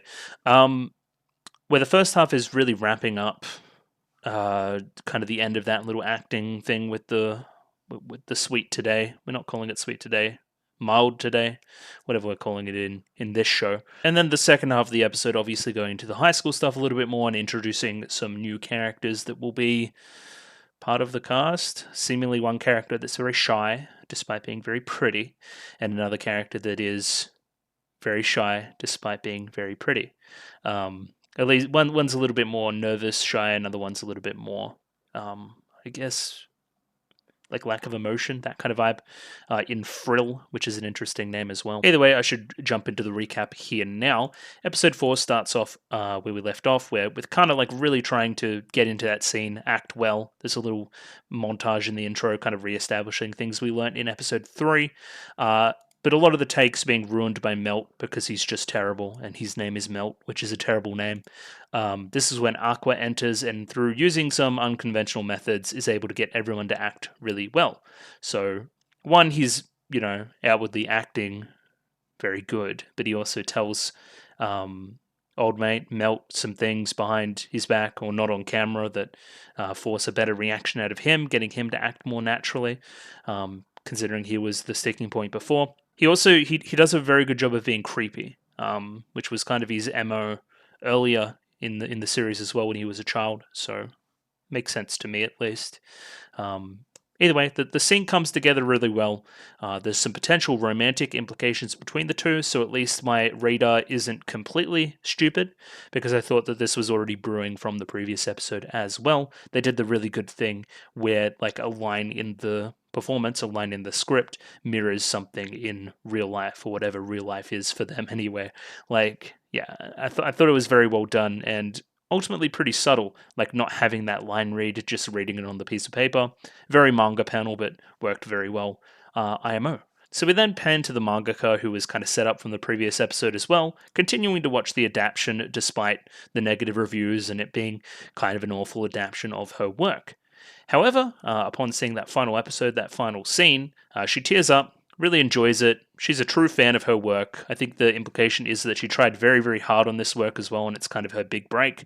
So seeing it do really well, or performed really well, is obviously important to her, considering how important the piece of text is to her progression through the industry, let's say. We then pan to a party later on where the mangaka personally thanks Kana as kind of a wrap up for her little mini arc here, like, hey, I got some reward for my effort and some recognition from that as well.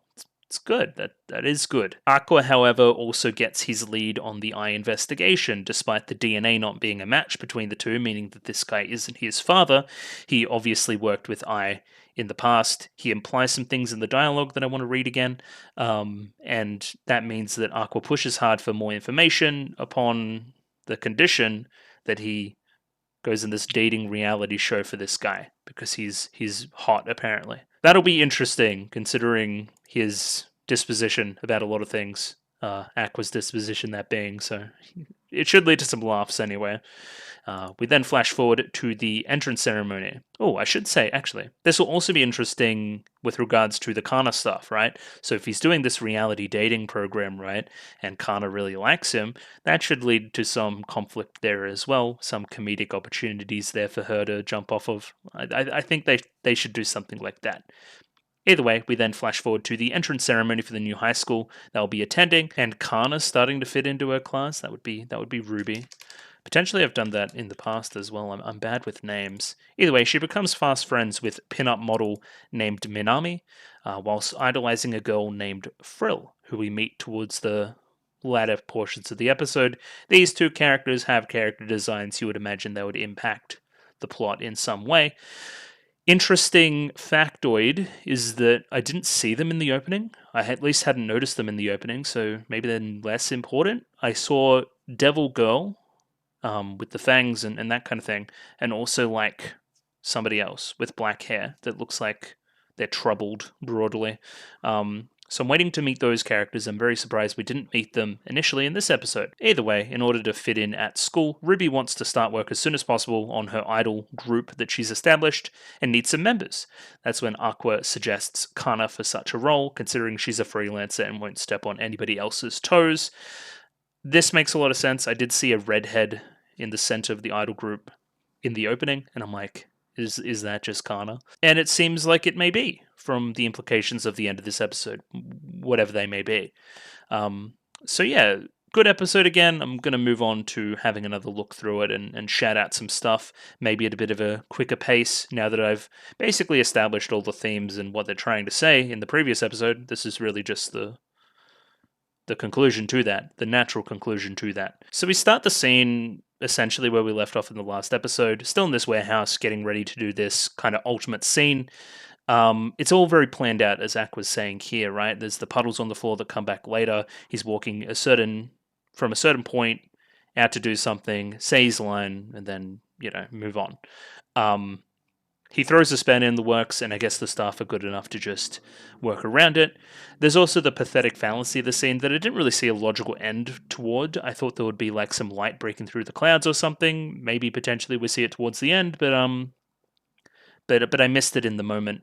First run through. Anyway, I don't know who this person is, if they're the director or what, but they are the MVP because they are maneuverable to see that this is a good performance and put some different spins on some stuff regardless. You did a good job, random person. So we get some really dramatic stuff for Kana, like a kind of logical endpoint to everything we've been building up with her story up to this point in this arc. A lot of it is dramatic setup for the punchline of her not being able to take Melt's acting seriously and failing to be in character, but it also works as genuine setup for her emotional investment in the scene as well. So apparently everybody these days calls her a washed up child actor, like she had her golden age early on and she's kind of moved on from that, not putting in the necessary effort, or people moving on. She doesn't really know the meaning behind it. But yeah, apparently she's washed up. Like, they've obviously just got a shot of her that's kind of unflattering, and her hat's like is it like windy? Like this is just like an anonymous forum full of like weirdos, like tragedy former genius child actress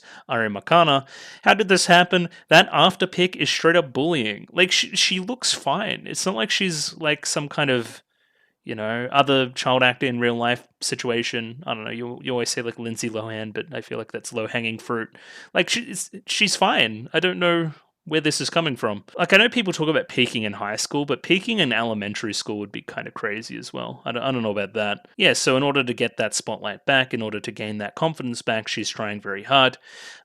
She has a little bit of self-reflection here that she knows this is a pretty crappy show, but it's all that she has at this point in time. The fans really hate this adaptation, which is something we go into a little bit later on as well. Building up this pivotal scene in the original work that we're adapting here today. If you fuck up this scene, you will die. It's one of those, you know? Yeah, and seeing this art style here and the haircut, it's definitely the one from Kaguya, I think, which is interesting. Just, yeah, a little bit of cross-media stuff, I guess, if you're a Akasaka head, trying her best to align with her co-star to create the best performance possible. But this guy, he's just terrible. Yeah, like, this is the important line from the panel before, and yeah, just not good delivery. He does improve later on when it's like actually real. Like, I don't know why he can't just apply that. I guess they're all kind of yes men as well. Like, nobody's telling him that he's terrible, which is, I mean, I don't know why. Is he just like an ego freak? Like, at least tell him that his acting's bad. I'm trying to get the vibe of the scene too. Apparently this part is supposed to be scary. Is she unsure about who's really the stalker and who's really not the stalker or something like that, right? Like, it's that real like shoujo gray area where it's like borderline abusive but kind of cool. I don't know. Again, it's not really my bag, but yeah, I think that's kind of the vibe they're going for here. Yeah, and then we break through the scene. We hear the steps in the puddles. It's Aqua approaching, and he's going to act the shit out of it. So this is what he meant by chaos from the previous episode. I thought it had some more nefarious implications, but no, he's just being a good actor. Like, that's pretty good. Like, originally he wasn't meant to be stepping on the puddles. That wasn't meant to be picked up on the mics, but he's kind of improvising a lot of this, right? He's not doing the same movements that he should be doing. Even though he's memorized the scene in his head, he's probably memorized the scene more from the manga than whatever the script they'd put together. I don't know what it is. You can kind of tell his acting is really good here as well. Like, it's another weird one where it's acting within acting. But if somebody was to tell me, hey, this is good acting, I mean, I would agree with them, you know what I mean? While simultaneously the rest of his performance inside his own head having a different intonation and also being good acting. So yeah, good performance, multifaceted in that way. I guess the vibe here is that he doesn't have the immense talent of somebody like an Ai, so he's going to use everything within his arsenal, his trickiness, his determination, I guess, to make this performance good. That's when he uses the underhand tactics of kind of telling this guy that he sucks and then getting a real reaction out of him as well, in turn making the performance better. He essentially just calls him ugly and then he gets super mad. It's funny. Melt, not the sharpest tool in the shed, let's say. Yeah, again, like, he's improvising stage position, even though they're getting a really good vibe going. Kana's impressed. This isn't what the script says. However, this guy's able to improvise on the fly, get a second camera, increase the lighting, that kind of thing. Putting his talent to work. Very cool. This is when Kana starts seeing pieces of the manga within her own mind as she's kind of watching this performance take place. He uses a technique here, that being Aqua, of trying to think about what the author was trying to convey, which is very important for the mangaka stuff, right? Like, this is this is the central question to basically, like, a lot of media analysis. It's a very good question to ask whenever you're trying to do something, even like what I'm doing now. What was the author trying to do with this here? I think this question is a lot more interesting when you get to stuff that's a little bit more unconventional, like a Monogatari. I ask this question to myself a lot. But it's something, hey, if you're wanting to get better about this kind of thing, like whether it be novels, manga, anime, anything else, right? You should ask yourself this question a lot because it's a very interesting one for sure. Because authors aren't stupid, you know what I mean? Like, they know what they're doing and they put effort into every single second of whatever they're doing. So unless it's like bad, unless it's like terrible, there's a reason for everything. We see Aqua here setting the stage for Arima Kana to have her pop-off moment acting-wise, and that's what she does. He's doing a good job at being frightening, even gets a genuine punch out of old mate Melt, which is good. This is some nice character animation work here as he kind of writhes around on the floor too. Again, the whole thing about the acting performance bleeding out into real life. You'll never amount to anything. There's nothing but darkness ahead of you. Almost representing a external view of Kana's internal worries at this point in the story. And then she has the basis and everything to push out a really good performance from it, which is nice. Yeah, she's able to cry just like the text. Even so, I see the light. Even so, despite being pushed down by the kind of the external stuff of my entire acting career up to this point, I could still see the light. I could still see why I chose to do this. I could still see a career here. That's more what this line is trying to get across, simultaneously as the intent of the actual story as well. It's also interesting in the overall theming of what we have going on, right? Which is like, why do we do this? Why do we pursue these kind of things, right? When it mirror it to Ruby, right? Why is she pursuing the idol work despite what happened to her mother, right? For the same reason, this light, this shining star, this example, right? It's also bringing in the other theme of the. You know how when I was saying I love you, and that was a whole thing, right, about faking it or being real? This is kind of being real in that same way, right? She's saying some lines performatively for an audience, but simultaneously, like, spouting out her real emotions at the same time, kind of thinning that gap and getting results because of it. That's potentially why I was so good in the past as well. Yeah, there's definitely that kind of theme to this as well, and it's something that I only realized just then. Which is, yeah, good multifaceted character writing. Thank you. It's very nice. It's just all paced really well. The music builds up to a great climax right on that scene as well. This little proud look by Aqua. Just, yeah, good stuff. You nailed it. Oh, and I'm also stupid because there's this little scene here where the sun is shining through the clouds and the rain has stopped. Which is essentially, yeah, the light. I see the light, the sun, the stars. Yeah, lots of stuff going on there. Like the grey has gone away, the problems have gone away, the sky is clear, the omens are good. Melt has some small amount of redemption, but unfortunately he's still named Melt, so I couldn't care less. Yeah, Aqua just kind of pieces out here, and I don't know. There's not really much epilogue for him from this. The staff are like freaking out. We can't like use this scene. He went off script, but they're going to use it regardless because they think it's really good. Or at least this director does. Oh yeah, so kind of yeah, Aqua makes himself lost here, right? We see this little look from Kana here, little blush. She's clearly within her own thoughts at this point in time, ready for that climactic scene of the acting performance. Also, another part where the acting performance is bleeding out into real life feelings. The face of a girl who fell in love with the protagonist. A little bit fourth wall-y, but yeah, that's essentially what's happening right now. We don't get any dialogue to confirm this, but this looks all we really need, right? Like, if that's not the emotion, then what is, you know? Get a fade to white and then into, I guess, a little sub-story that's been brewing of the mangaka, right? Mangaka notoriously have terrible work conditions and that kind of thing, hence the sleeping on the floor. And also the implied like hell that she put herself through when writing the original manga for this as well. It seems like the working conditions are a little bit better now, but you know what I mean. So the mangaka is gonna keep watching Mold today, even though it's been terrible, because she's a true fan, and true fans keep watching regardless. The idea that she's forcing herself to watch it, that it won't get better, all these ideas, right? They think of it as an insult to her work, that, you know, she put herself through hell writing it, and there's none of that passion being put back into it by the adaptation. It's a quick cash grab, putting in as many models as possible, you know the story. I don't love the framing here, and I think they fix it a little bit later on with kind of the personal thanking of Kana at that little after party, but she's like having a conversation through this important scene. I would prefer if we were just like, she didn't talk back. The other two were having a conversation, and then we pan over to her crying. I think that would work better. Because it seems like she's just like not even focusing on it, when that's clearly not the case. This is talking to more the manga adaptation world in general. Most authors put a lot of effort into something. This is a tale as old as time, like beloved manga gets subpar adaptation. Generally anime, but live action works as well. The authors that have been around the block a couple of times say, hey, it's It's neat, but don't get your hopes up. It normally doesn't live up to expectations like that. Like, think about stuff that have huge mangas that have a ton of chapters that just get adapted for one season. Like, they just get like 1/10 of a story. Like, how lame is that, you know? And that's kind of the similar vibe that they're like, hey, this has happened to us before. This may happen to you.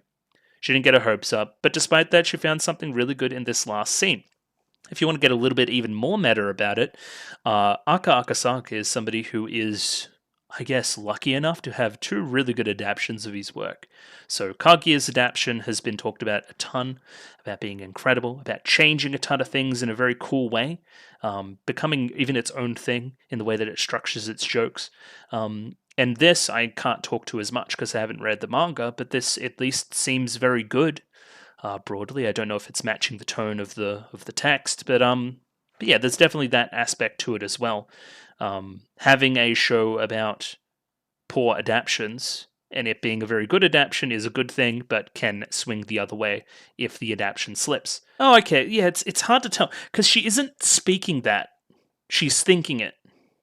Yeah, okay, no, that works better. Okay, but it's really unclear. It looked like she was like having a conversation with the other lady, instead of like thinking it. Okay, so yeah, they did exactly what I wanted them to do. That's good. And yeah, that then, social media gets a buzz. It was a good episode. This is what should have happened from the start. I would like to, again, to see an example of this in real life. I feel like this has happened before. So within smaller circles, it was welcomed with fervent praise.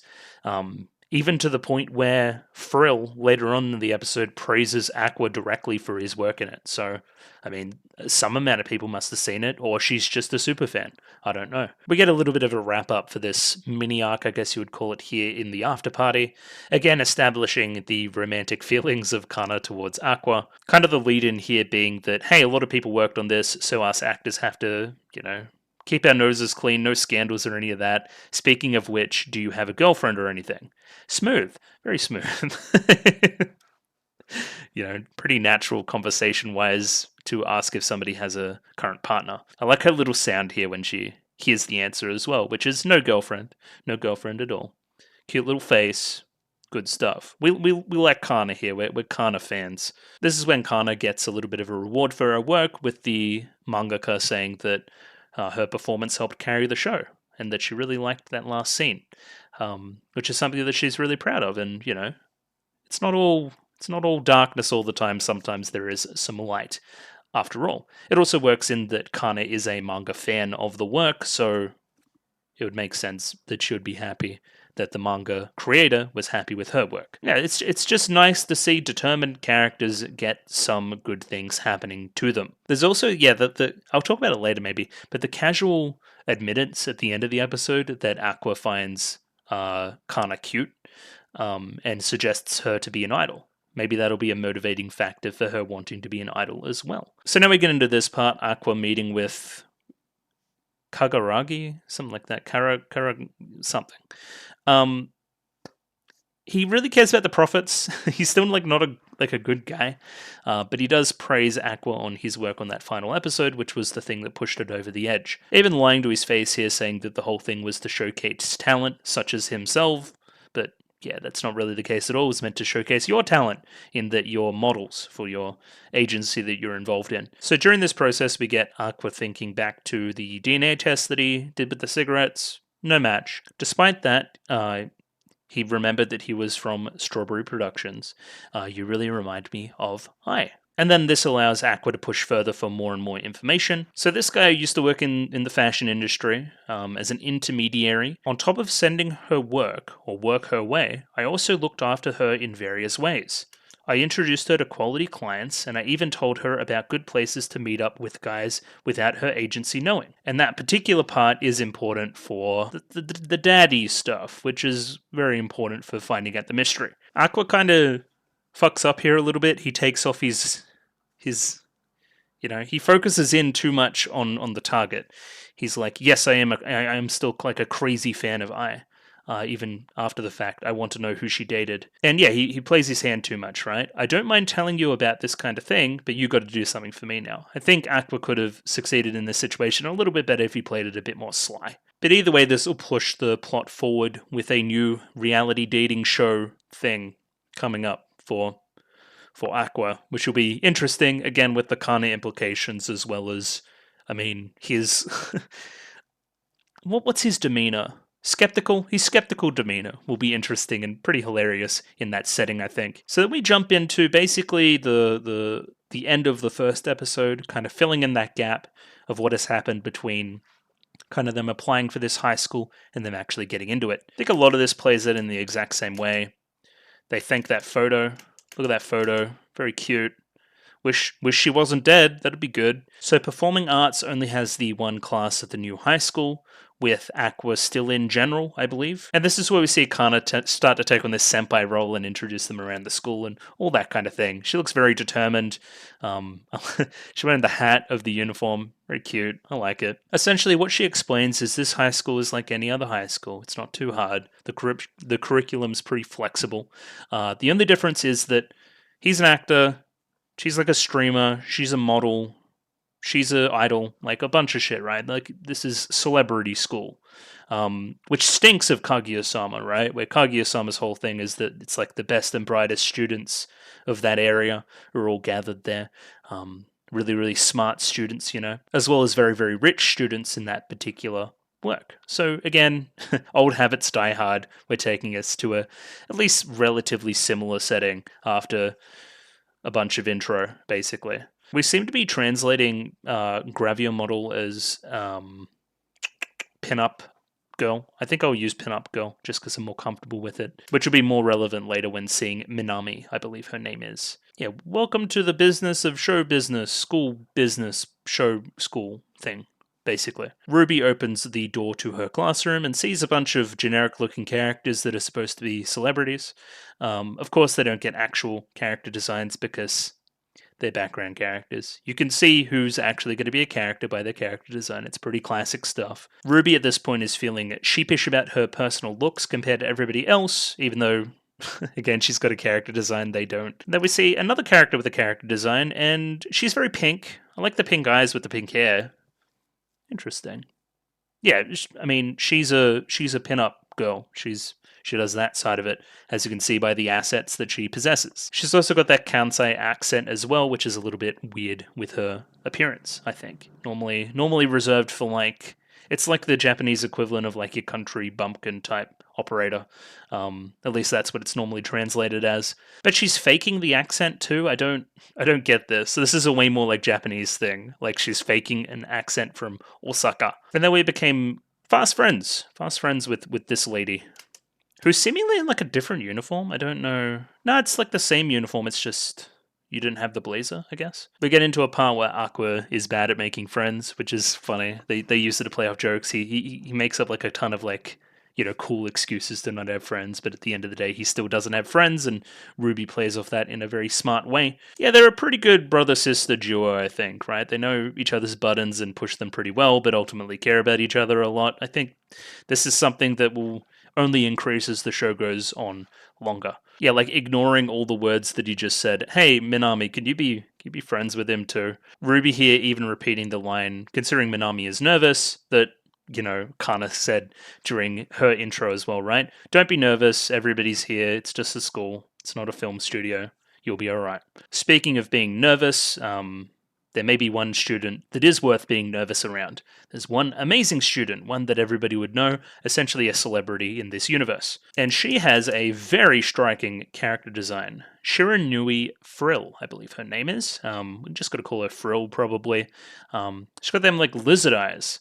Could say they're emerald, if you wanted to be a little bit more charitable. Definitely, again, striking design, for sure.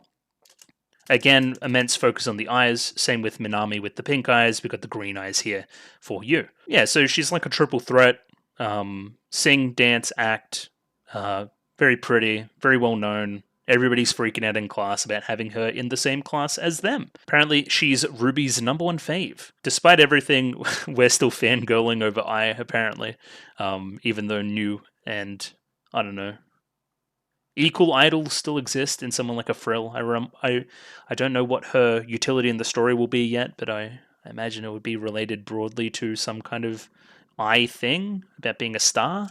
You'd think. So we see her just like walking around, and Aqua, being Aqua, just kind of goes up and says hello. Like, does the full on embarrassing thing, like, my sister's in your class, please be nice to her. And weirdly enough, she recognizes him from Mild Today, his small bit part as like the stalker. He's even taken aback by her saying that his performance in it was good. So, I mean, she's a triple threat. She would know what's good. She says you're good, you must be pretty good. So Frill strikes me as somebody that's very smart, very switched on of the entertainment industry, is probably going to be an ally, isn't full of herself, all these things, right? I feel good vibes coming off of her. I think the temptation there would be to make her some kind of villain. I don't think that that's what they're going for here. Either way, like, Ruby feels left out because she hasn't been recognized by Frill for any of her work, even though the other two have, along with a well-meaning, like, gambate, right? Do your best. Well-meaning, but ultimately pretty condescending from her. But she means well. She means well. She means well. This results in Ruby wanting to push the idol stuff even further. Nice little cute animation style here as well, pairing with that. So Ruby's worried she's going to be left behind, but there's Miyako's worried about like red tape. She can't just get anybody from any agency to be in this group because that'll cause drama. There's not a lot of talent that's just freelancing around waiting to be picked up for this kind of thing. They're going to need to get creative. Initially, Ruby suggests Minami, but of course she has her own other set of work to do, which I'm not sure would blend well with the whole idol thing. As well as her already having an agency. This is where Aqua hears the word freelancer and thinks to himself about something like that. Is he still reading Sweet Today as well? Or Mild Today, I guess we're calling it here. Yeah, he's reading some kind of manga. On top of being a freelancer, she doesn't have much work considering how well known she is. And is cute. He's in. Yeah, so you may be involved in the idol stuff, which is interesting considering what I said before about your little performance blending reality and fiction, in these genuine emotions that are, carried within it. Yeah, like, I don't know. Can you sing? That's my other question. Do you need to be able to sing? Can you just sell a performance like really well? I don't know. Interesting one. You're an endearing character, so I'd like you to be a part of it, but I don't know about anything beyond that. Yeah, broadly, I'm trying to look at things more thematically and that kind of thing rather than just doing plot recaps, but it's tough this early on. I think we should introduce ourselves to some more characters and their particular circumstances, see if it matches any of the other ones we've seen thus far, and see ultimately what the show itself here is trying to say. But yeah, broadly, this show still like really good. Obviously, like, production-wise, it's knocking it out of the park. Nice little animation flourishes and good music throughout. Really well-paced. Really good mirroring, or not mirroring, like the visuals and the audio go together really well. Melding, that's the word I'm looking for. I like where the story's going. I think it's consistently pretty interesting. There's a little bit of spice there with the romance brewing potentially as well. We're in a school setting. We're introducing a bunch of new characters. It's all very interesting for sure. I want to watch more of it, but I will do that next week. Stopping points again are still very appreciated. Just my shill stuff, I guess, to wrap things up. If you like the video, consider liking the video. If you like the video and you want to see more, consider subscribing to the channel. Comment below anything you thought about the episode, anything I could do to improve my presentation. Comment below. I'm doing follow for follow on Twitter, so follow me on Twitter if you'd like me to follow you back. And the Discord. Join Discord. Love Discord. Discord. And yeah, I'll catch you guys on the flip side for more Oshi no Core as we continue. So thanks for watching, and I'll catch you guys next time. Bye-bye.